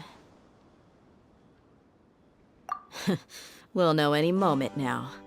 Paimon's been wondering. You seem to know Candace pretty well. Have you been friends for a long time? We've known each other for some time now. She's a pretty interesting person. Even though she's an extremely strong warrior, she never misuses her powers against others. Oh, Paimon knows what you mean. Like a lot of martial artists say, never take the fight outside the ring. Yep, I guess you can put it that way. It takes strong convictions to be as dedicated as she is, and shoulder that kind of responsibility. Us mercs, on the other hand, we pretty much live from one day to the next. Well, Paimon thinks you're great too. Really? Thanks for that. Oh, Sino's here, and he's pretty early too. Yes, I was here yesterday to help out a little. To help out? By doing what? Sharing some interrogation techniques. Oh, you mean you taught Candace some more persuasive methods? Right. Come on in, everyone. Come on, let's go inside.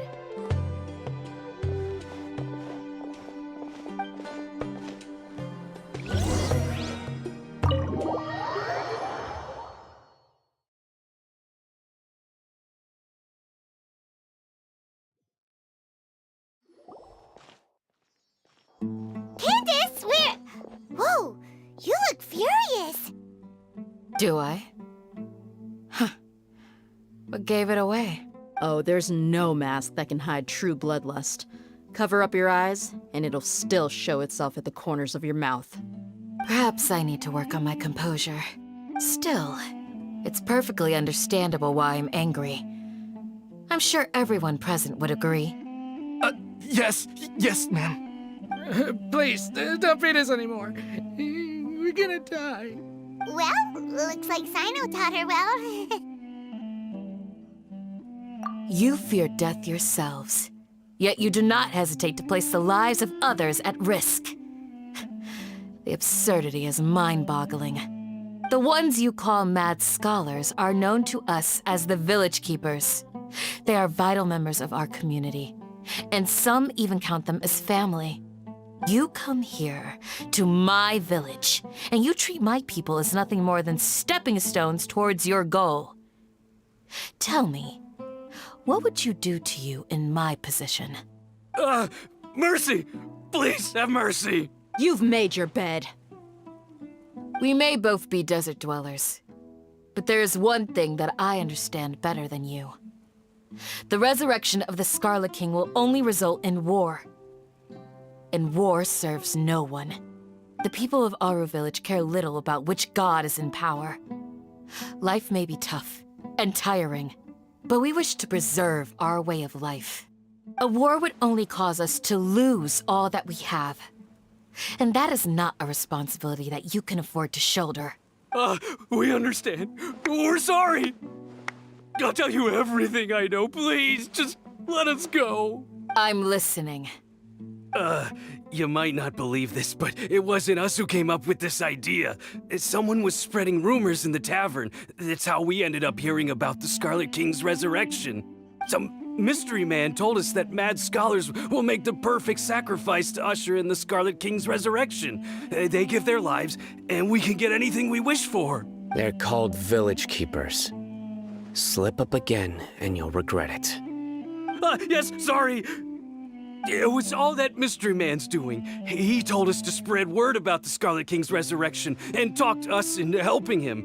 In return, he said he'll help facilitate the resurrection process. I'm not sure. That's one.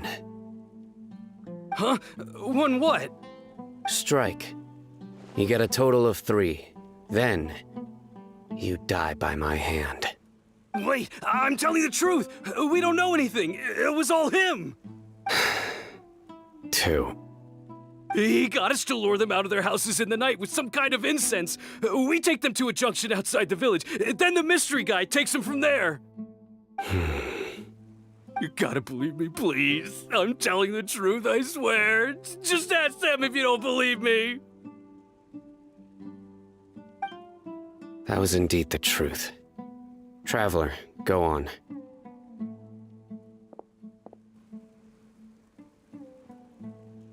You have to believe me. If I knew that, I would have told you his name right away. I'm not risking another beating to keep his secrets. No way. That guy, he wears a cloak, and he's always careful to cover his face. He calls himself the Scarlet King's envoy. I believe I may know what's going on. Uncle Anpu? What do you mean?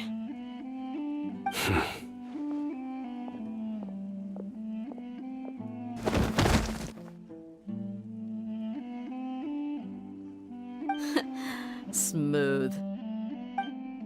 Okay, speak. If my suspicions are correct, this mystery man they speak of could be from the Academia. Some time ago, people from the Academia attempted to take the village keepers away. I refused, insisting that they are part of our community. It strikes me now that this secretive character shares the same goal they had. Which means it's highly likely that the Academia was purposely spreading a false rumor to trick the radicals into delivering the village keepers right into their hands. They were the ones who brought them here to begin with. Now they're trying to take them back? We aren't gonna let that happen. Not the Academia again.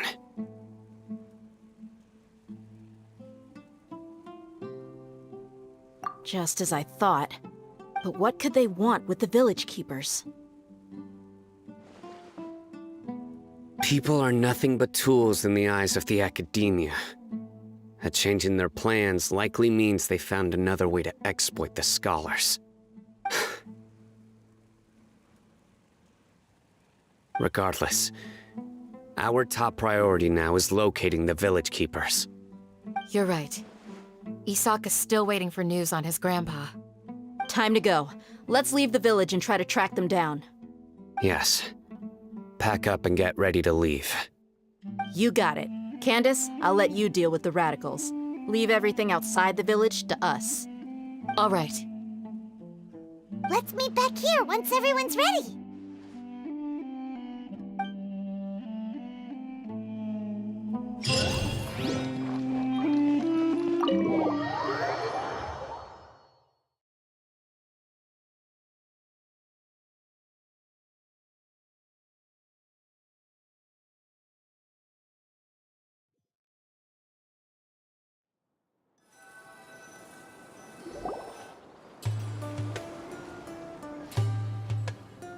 Let's get some food in us and then we'll... Whoa!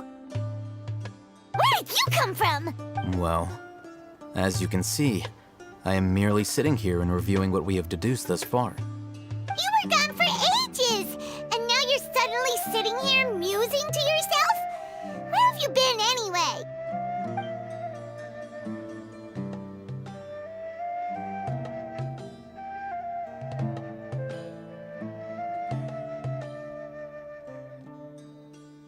Hey, what's with the silence? You never think things through before asking questions. I'm giving you some time to make up for that. Paimon's so mad! Paimon's gonna give you an ugly nickname!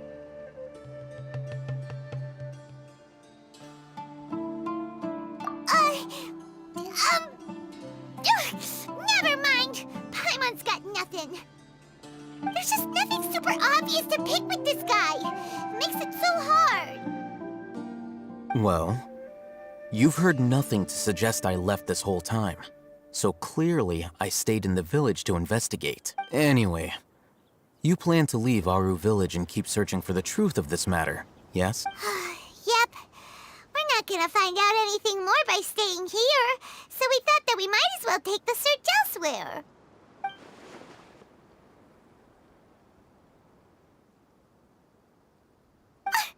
Enough with the silent treatment! No. I'm just surprised that you decided to team up with him. All Hatham. You haven't helped us out at all ever since we arrived at Aru Village. Bold of you to question our choices. Yeah, you're all talk. While you were investigating, I had my own work to do, which I've now finished. Really? Paimon doesn't believe you. To be honest, we aren't really a team, so I have no obligation to inform you of my whereabouts. Not to mention that going separate ways allowed me to find some important information that you all had missed. Huh? Right here in the village? Correct. What did you learn? I'm going to take you to someone. But before that, you need to understand where she's coming from. What does that mean? How do you think the residents of Aru Village feel about what we're doing? In other words, do you truly believe every single word the villagers tell us? You mean some of them lied to us? Hiding the truth does not necessarily equate to lying. Again, these people have their reasons. Remember what Gandis said?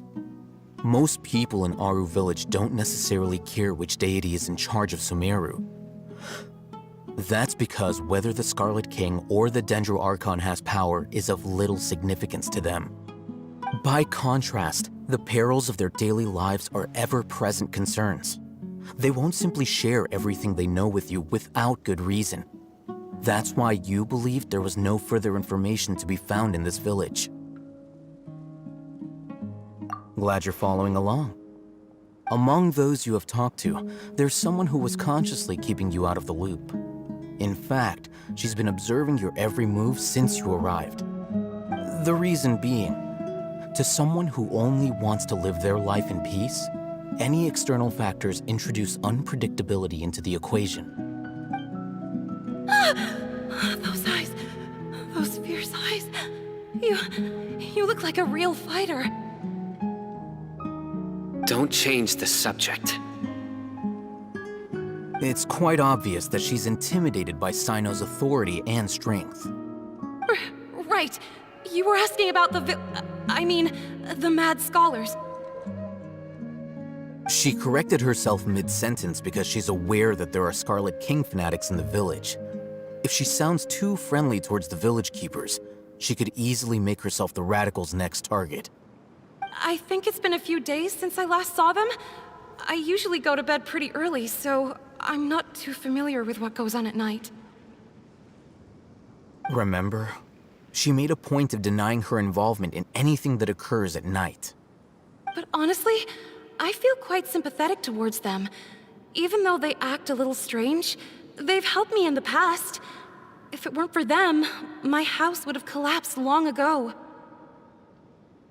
After speaking to the village chief, it became clear that the village keepers had protected Aru Village at night. In other words, the young miss was very much awake during that time. Then why would she lie?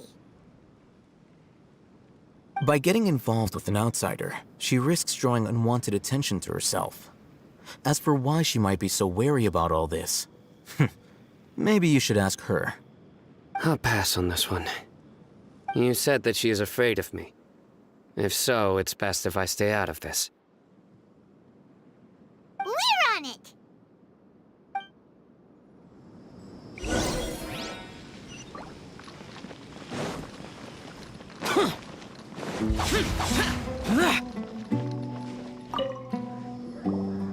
Miss Shawnee, as we discussed earlier, I've brought someone with me. Mr. Alhaitham, I'm aware of where you stand, but how can I make sure that your friends think the same as you? Huh? What do you mean? We need to clarify our stance or something? Go ahead and talk to her. You'll get the answers you want. Go on. Earn her trust. Is it really that simple? May I call you Traveler? Hi, Traveler. I I want to ask you something. Do you think the resurrection of the Scarlet King can truly change Sumeru for the better? Why's that? That's very similar to what Miss Candace says. I know you two are friends. That's why I'm willing to talk to you, even though I do have some reservations.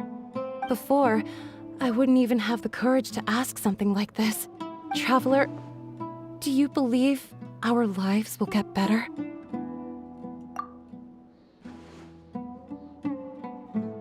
Yeah! We came here from another nation, so it isn't wrong of you to be weary. And we aren't really residents of any one nation. But even so, we've met lots of people from different places, and we've always fought for what we believed in. We have friends in Sumeru, and we want to help them. That's why we decided to stay here for a while. I want to trust you. My apologies for posing my questions like that. To be honest, I didn't expect you to come back for more information. Alhaitham told us you have your reasons. It's okay. We understand. The fact is that only one side of my family is desert folk. I don't really fit in anywhere in Sumeru. Some believe in the Dendro Archon, while others believe in the Scarlet King. I don't belong to either side, and neither side would want me. Speaking of which, the Radicals mentioned that they despise traitors. Do they just think that anyone who's different from them is a traitor? Yeah. Some people can be so narrow-minded when it comes to bloodline and beliefs. It makes no difference what I say or how I behave. I'll always be suspected of having ulterior motives. Slowly, I just stopped talking to people. I pretended not to hear or see anything. All I want is to live my life in peace. And then it happened. The village keepers who had helped me disappeared with no explanation, and I didn't dare breathe a word about it to anyone. Until now. You can tell them. I'm sure he'll keep your secret. All right. I'll tell you what I told Alhaitham. I actually have a sharper sense of hearing than most. Sometimes, I hear strange crying sounds in the night. There are ghosts? Perhaps. I'm not sure. It's faint, but it's definitely the sound of crying. It comes from far away in the distance, and always carries very raw emotion. It used to be louder and more frequent, but ever since you arrived in the village, it doesn't seem to happen as often, and when it does, it's much quieter. I have to focus really hard to make it out. I confirmed this with the guards on night duty. They also have someone with a good ear, and he's heard similar sounds at night. But, because we're in the middle of a desert, he would rather believe that they are the cries of beasts than ghosts. There's really nothing around these parts, except for an old hospital not far from the village. I think they used to use it for treating Elazar, but it's been abandoned for years. Yeah, let's go!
Ideal place to hide people. Monsters! Watch out! Crumble!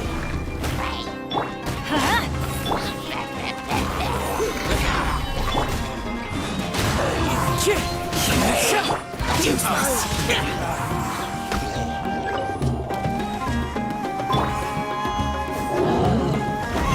Solidify! This is order. Let's light it up! Into the wind.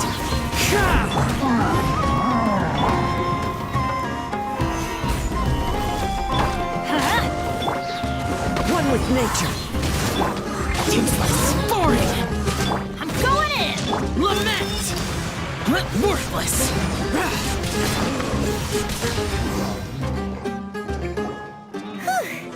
They were easier to deal with than Paimon had expected. Super strong bandits? Or monsters taller than buildings dropping out of the sky? Or, something like that. He looks super serious. We gotta stay on our A game too. This is the one.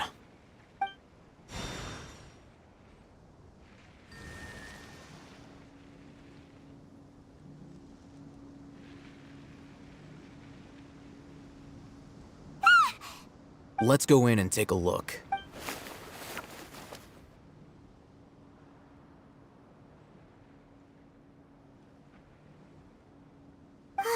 Hey, Ethan, we haven't found squat. Are you sure we aren't wasting our time here? Patience. Shawnee says she only hears the crying at night. We have time to burn. Until then,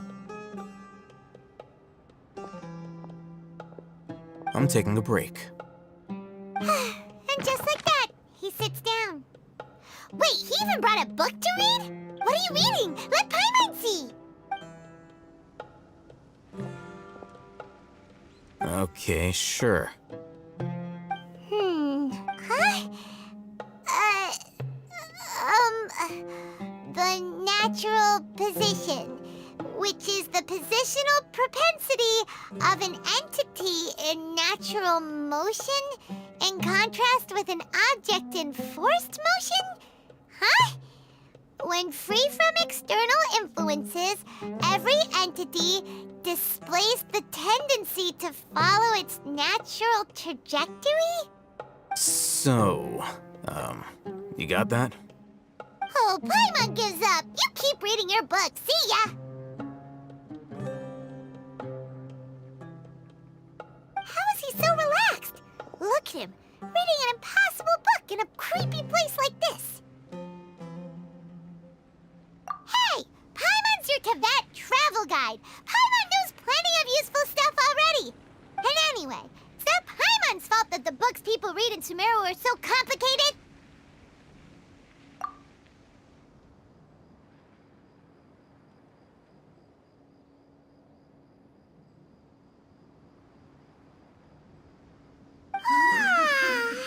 Paimon's getting so sleepy. Huh? What was that sound? There it is. It's coming from that direction.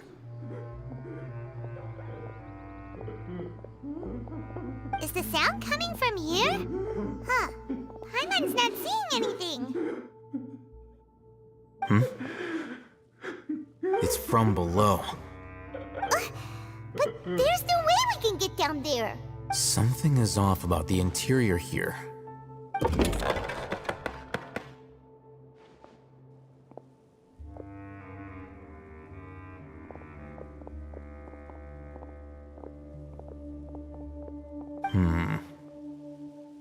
As I thought, there's a hidden structure. Wow. It's like they tucked another hospital into this one. Oh, it looks like there are other mechanisms around here. Let's keep exploring.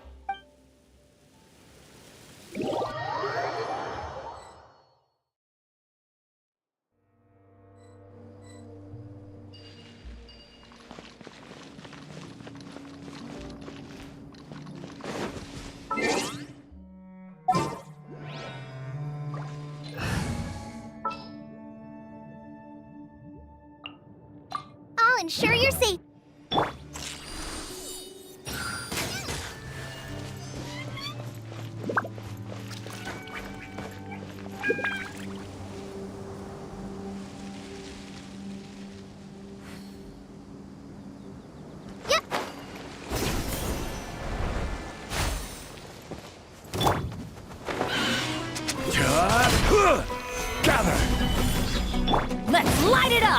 Useless. I will have order.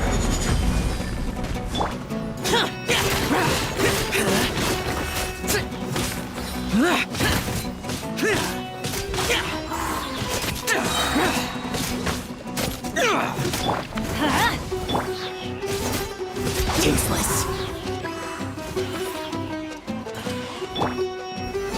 Solidify!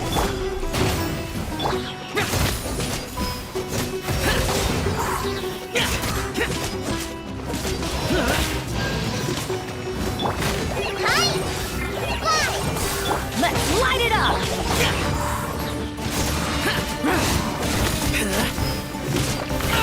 Get out of my way! Stabilize! Useless.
Teamwork is dreamwork! Disappear! Worthless! Here!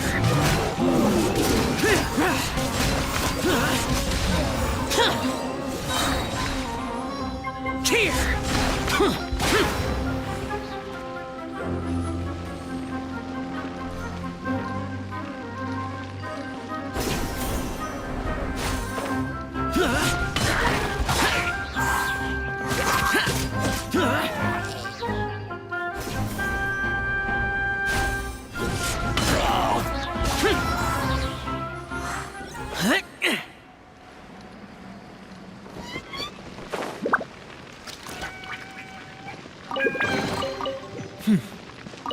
There's quality here.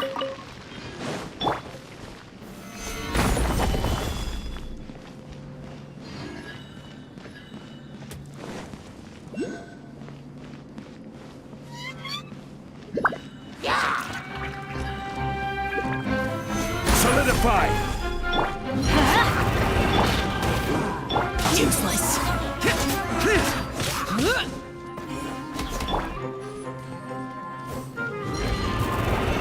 Stabilize! Let's light it up!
Stabilize! Everybody stand! Lament! Here!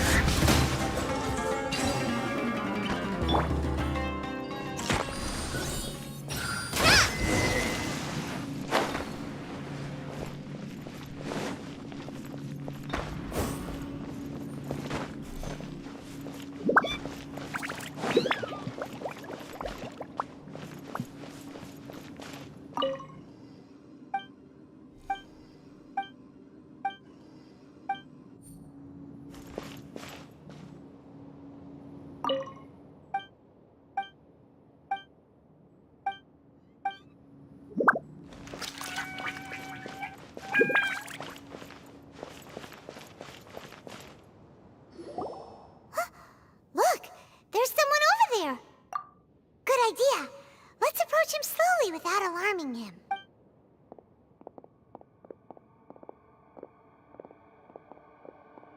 Wait.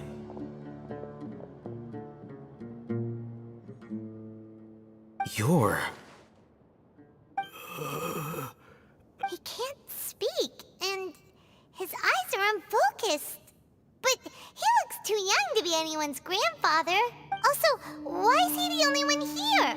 Didn't expect to see him here. You know him? He's Razak, a senior of mine at the Academia. He's a scholar too? Is he the kind that holes up in a forest and mumbles stuff about training? No. And that's the problem. Razak was never involved in any of those things. He never trained in the forest, let alone reach Satyavada life. Leaving that question aside for the moment, him being here alone means that we might be too late. Looks like they've already taken everyone away. For whatever reason, they left Razak here. Perhaps they simply didn't have time to come back for him. There are drag marks on the ground. They're clearer by the doorway. Someone was forcefully drawing a cart that was loaded with something heavy. Loaded with people? That is one possibility. It looks like they were in a hurry, as if they were afraid of being caught. The symptoms are identical. Looks like we found living proof. Huh? Allow me to jog your memory. Recall your time at Port Ormos. Don't you think his symptoms look familiar?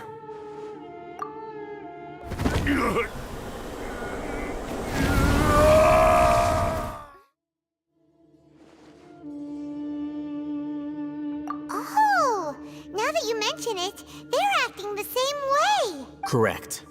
The Academia is behind all of it. It isn't difficult to deduce their rationale. First, the Academia spread a false rumor of the Scarlet King's resurrection, emphasizing the role of the village keepers, the mad scholars who were exiled to Aru village. These rumors were all the persuasion that the radicals needed, and those based in Aru village leapt into action. Unbeknownst to them, of course, through rounding up the scholars, they were actually helping the Academia. As well as being able to exploit the radicals for their own ends, this scheme has one further advantage to the Academia. All the risks and responsibilities are offloaded onto the Scarlet King's followers. Life for the desert dwellers has been brutal ever since the Scarlet King's death all those years ago. Beneath the surface, feelings of desperation are widespread. Many would give everything they have for the prospect of something better. Anyone looking to exploit that for their own ends simply needs to make a few empty promises. Even if complications arise, people will see that those involved are all followers of the Scarlet King and look for no further explanation than differences of belief. A deep-seated mistrust of the desert and everyone in it by the rest of Sumeru will make sure of that. The notion of an Academia plot wouldn't even cross their minds. It may seem like a simple strategy, but it is able to work wonders under Sumeru's current circumstances. Oh, that makes a lot of sense.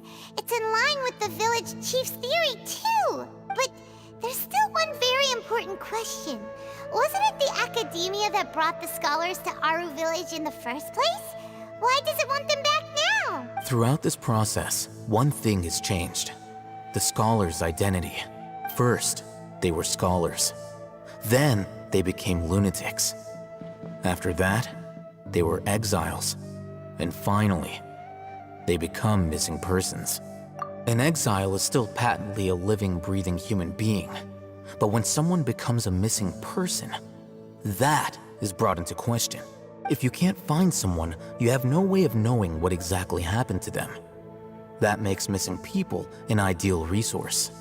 Resource? For what exactly? One possibility is that the information in their brains could be extracted into knowledge capsules. Extracted?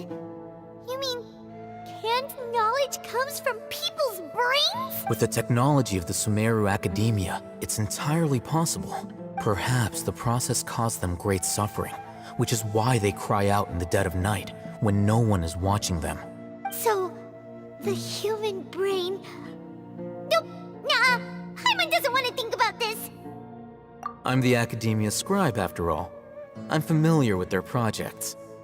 Anyway, judging by Razak's state, the contents of a divine knowledge capsule were extracted from his mind.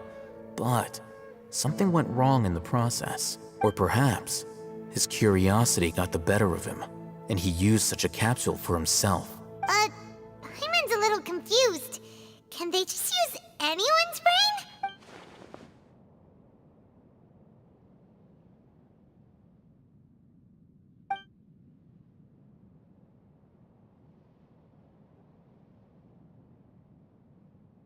The look on your face tells me you've realized the answer.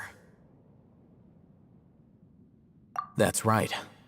To some scholars, gaining knowledge about the gods is their entire life's pursuit. Extracting canned knowledge is just one of the extreme measures they turn to. However, I can't help but wonder, what do they seek to gain from divine knowledge? The Academia is going out of their way to look for forbidden knowledge, but what is their ultimate goal? I've spent quite some time trying to analyze the contents of the divine knowledge capsule, but to no avail. It seems like my way of thinking is too different from theirs. You mean you're not even slightly interested in getting your hands on this forbidden stuff? All scholars seek to expand the horizons of knowledge, but I'm not particularly interested in gods, so I don't share their degree of zealotry. Extracting information from people as if they were lifeless objects? If this is the direction of academic progress, then the Academia may as well shut its doors. Sounds like you're really against all this. Of course. The Academia's actions run contrary to their rules. Whether it be academics or knowledge, everything has its boundaries. If those lines are crossed, the rules and order that govern everything in the world will be destroyed. This matter needs to be corrected, just like fixing a typo in a book. Wait, didn't you step in to help because you felt sympathy? Not to be callous, but no. My criteria are a little more restrictive than that. There is no shortage of suffering in Sumeru, and the same can be said for the rest of Teyvat as well. What do you plan to do about that? Save every last person? Probably not. Paimon's not sure. You can say that. Simply put, I don't blindly place my faith into strength or heroism. I do what I want. The divine knowledge capsule is something I want to investigate in full. That doesn't mean I'm willing to take action for the sake of a few strangers.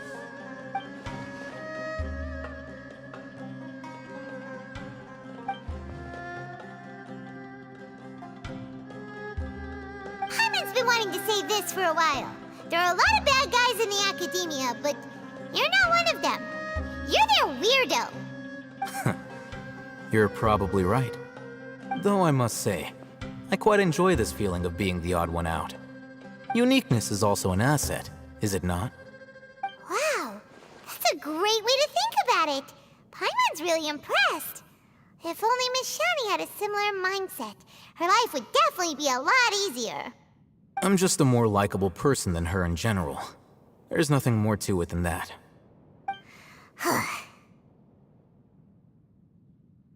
He won't last long if we leave him here.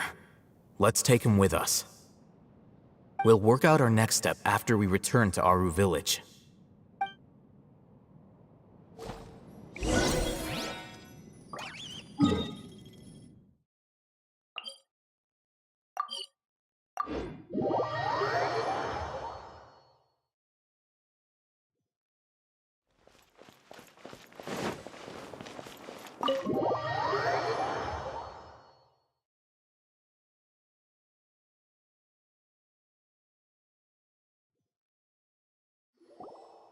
We're back!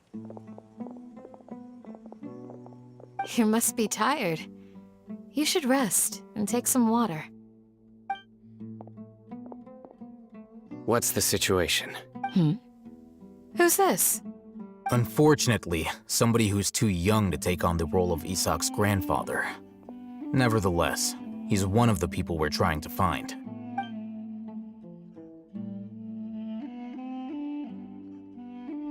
So, at one point in time, the abandoned Elazar Hospital served as the Academia's site for extracting divine cant knowledge. Yep, pretty much! Their plan must have been implemented at some point before we arrived at Aru Village, since divine cant knowledge has been in circulation for a while now. Yet, they fled once we were headed to the village, almost as if they knew we were on their trail. Why is that? Yeah, why is that? We may have a mole in our midst. One of us could be secretly revealing our whereabouts to the Academia. Huh? Are our friendships that shallow? Looks like none of you have realized wherein lies the issue. Sino, you're the reason why they can predict our movements. Wait, what's that supposed to mean? Choose your next words very carefully. It is simply a logical inference. I have my reasons. So what you're saying is, Sino's the mole. Interesting. And here I thought you were the most suspicious one, Alhaitham, since you were always acting alone. I know. You have a point. But I realized something as we were returning from the hospital. Sino isn't like any of us. What are you trying to say? Do you still remember who you are, General Mahamatra?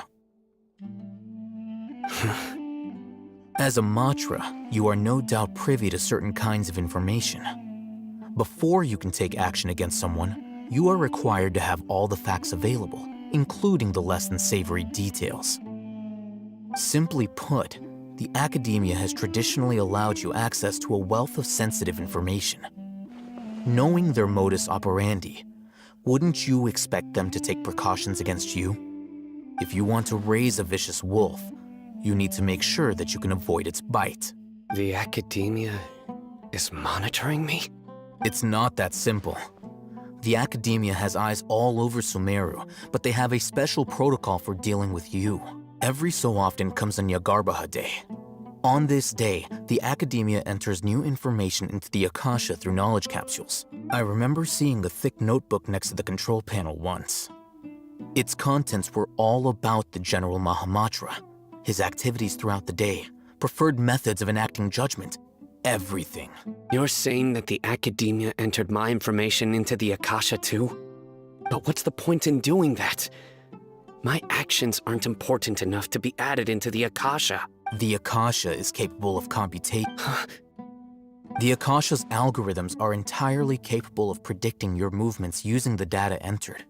When you would depart, the route you would follow, your destination. It knew all of this. It predicted my every move. The Academia has been watching you longer than you think.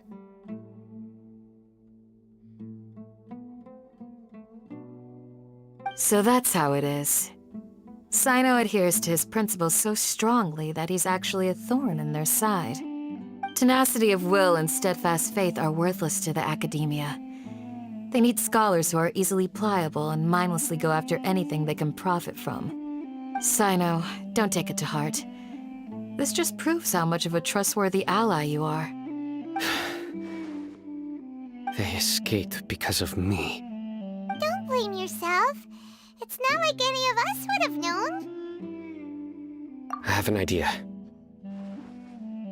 If they predicted my movements, then I might be able to guess where they went. Whoa, you bounced back fast. There is always an opportunity for safety after danger passes.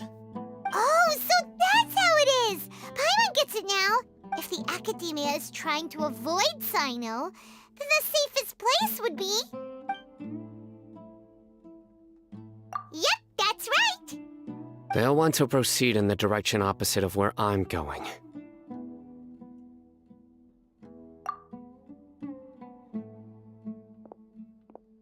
I must go. There's also something I want to investigate. Let's go, guys! After him! Please, wait! I want to go too! You want to go too?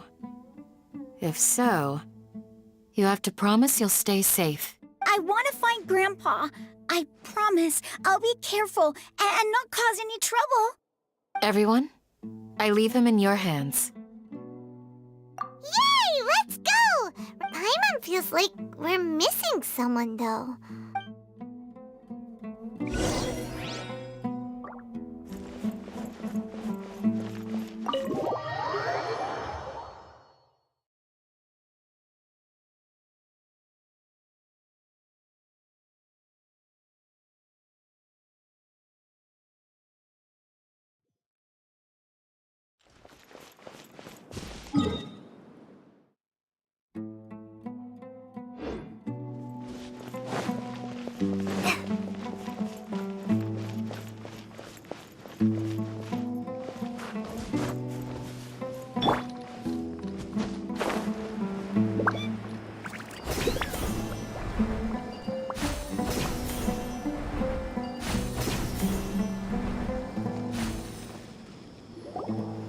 So, where do we go from here? Yes. After leaving the village, we should head straight toward the desert.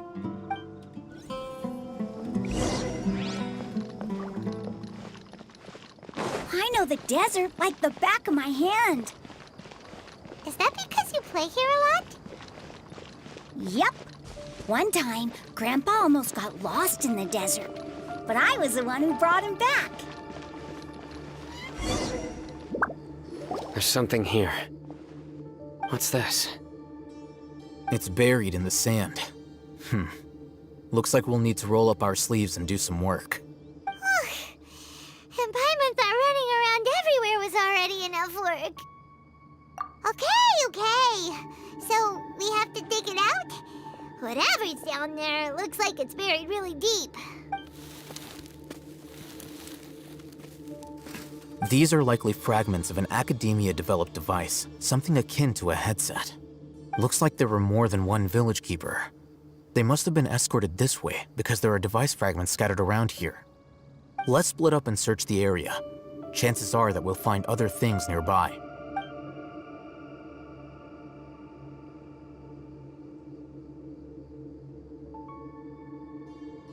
Is this what we're searching for? It looks kind of scary. This is definitely a device used to extract divine knowledge. How did it end up buried in the sand? That can't have been part of the plan. They must have been attacked along the way. Wait, what? Grandpa, I hope you're okay. Don't worry, your grandpa's gonna be fine. Razak didn't display any signs of starvation or dehydration, which means that they left fairly recently. We should be able to catch up. One more thing. Given that the device had been entirely covered by sand, I believe the attack must have happened prior to the sandstorm. Let's keep going. They can't have gone far.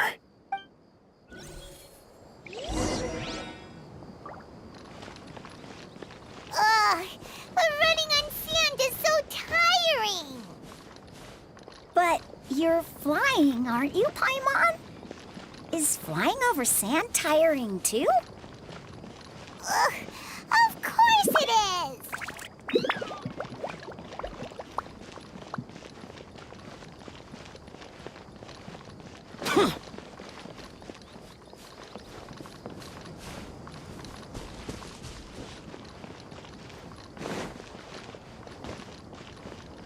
Voices, over there. It sounds like an argument. Whoa, you have really good ears. Don't get any closer. They'll notice us. Dia's talking with the Eremites? Very interesting. Let's listen in. If you had informed me sooner, there'd be plenty of room for us to... You're one of us. We would never lie. Scholars. You don't know as much as I do. Need me to... I knew it. That's our Dia. Dia? Why would you... Dia! Hey, what are you doing? Huh? Didn't you say you'd help me find Grandpa? Why are you on their side? Well, look who's here. Ain't that something? This complicates things. You've betrayed Aru village? So, this is the great General Mahamatra. Dear, you'd be better off as my assistant than hanging around with this motley crew. Seen for yourself, I have the means and methods, and my ideals are far more admirable than theirs. I'm not the type that's easily swayed, Raman. You of all people should know that. Wait, what's going on, Dia? Whose side are you on here? Shut it, Paimon. It doesn't matter. Whichever side you pick, nothing could deter us from the grand mission of resurrecting the Scarlet King. Once our Lord of Old returns to this land, we will have a new beginning. Face the facts, Raman. It's not gonna happen. You should understand that more than anyone. Have all your years as a merc taught you nothing about placing hopes in a ruler? I'm a desert dweller and a proud follower of the Scarlet King. Whether I live by the edge of the sword or in peaceful comfort, my soul will always carry. It's not too late yet. The village mad scholars aren't gonna bring the Scarlet King back to life. You don't understand, my dear lady. Pursuing our faith is our purpose in life. Even if the chance of success is 1 in a million, we must be willing to give everything we have. Even if it'll expose you to the academia? Even if they end up disbanding the Eremites? Your Eremites, which you've worked so hard for all these years? Yes. We've waited a long time for this day to come. The sun and the moon no longer shine here. All you see now is cracks in this desiccated land. But fate has finally dealt me a hand to play against the academia. With these scholars in our custody, we'll stomp the academia's forces and fight our way beyond the wall of... Ridiculous. Think about it. The academia controls the entirety of Sumeru. Your powers are negligible in comparison. If you still don't believe me, then try asking these 2 men. They're also against the academia, but neither of them are as arrogant as you are. They look more like pawns of the academia to me. Why would I listen to anything the people of Greater Lord Rukkhadevada have to say? Filthy traitors. Your god abandoned all honor and betrayed the Scarlet King. We desert dwellers will never trust the likes of you. It's impossible to communicate with someone so hostile. Perhaps we should. Do you really believe that by kidnapping the scholars, you'll be able to negotiate with the academia? These people have no value as bargaining chips, but I could be persuaded to take their place as your next hostage. These scholars were exiled from the academia. I, on the other hand, am their current scribe, and will be a much greater asset to you. Wait, you can't be serious. So, you want to trade places with the hostages, do you? Precisely. Any wise person would gladly accept my offer.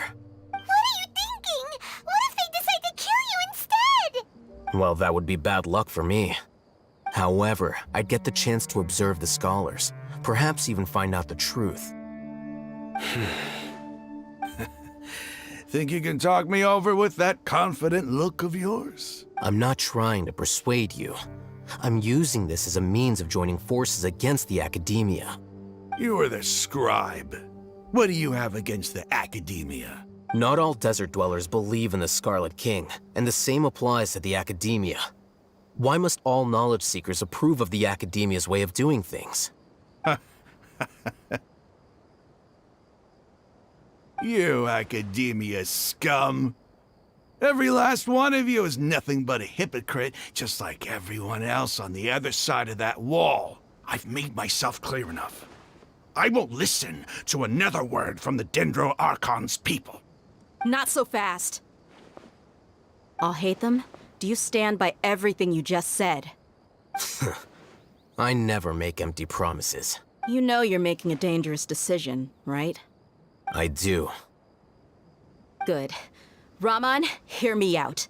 These people are my friends. Maybe you can't take the followers of the Dendro Archon at their word, but what about me? Do you trust me? We've known each other for years.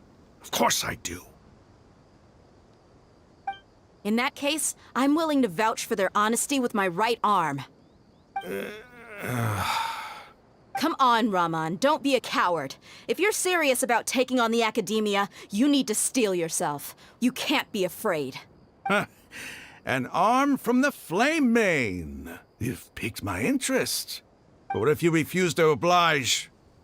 What should I do then? No one's a fool here, Dia. We're mercs. And mercs don't tend to live long unless they have their wits about them. You're not wrong, but this is different. I promised my friends that we'd bring back the village keepers together. Let's do it right here then. Give me your right arm as proof of your resolve. Don't listen to him! He's not even trying to negotiate! He just wants to make things more difficult! That's fine. Are you crazy? We came here to save lives. One arm for that many people is still a pretty good deal, if you ask me. Raman, I'm holding up my end of the deal here. You'd better not let me down. Sure. Go ahead and cut off her right arm. No! Dia! What are you gonna do? Think of something! You don't have to go this far. That's not for you to decide. Do it! Dia! Run!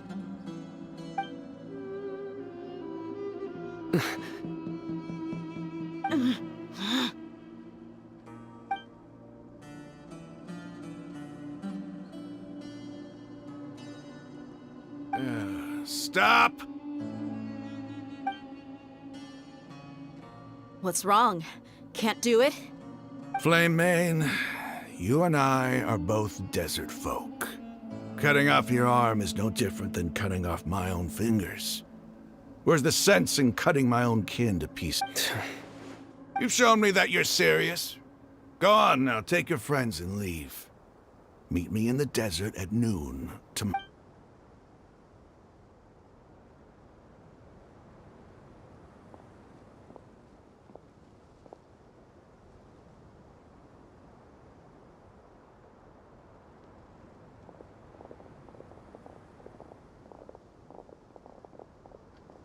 Phew. I was really counting on him not going through with it. Dia! That was crazy! Have you all lost your minds? What if he'd actually cut your arm off? Then I just have to hold my claymore with my left arm.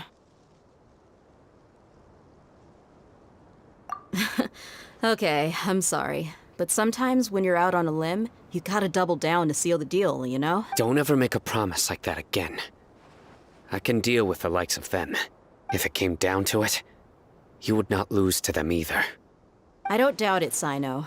But this is about more than me and them. There's a lot more where they came from. Even if we got rid of one bunch of radicals, there are others out there. Wiping them out would do more harm than good. As you wish. I'm sorry, Dia. I should have stayed put and listened. I should have trusted you. It's okay. I promised you I'd help find your grandpa, so I'll do whatever it takes. Whatever it takes? You just might be scholar material. Huh? Are you serious? The Eremites once said that I was a lunatic. Perhaps a little madness is essential to be successful in research. Why does it feel like he's using his praise for me as an excuse to brag about himself?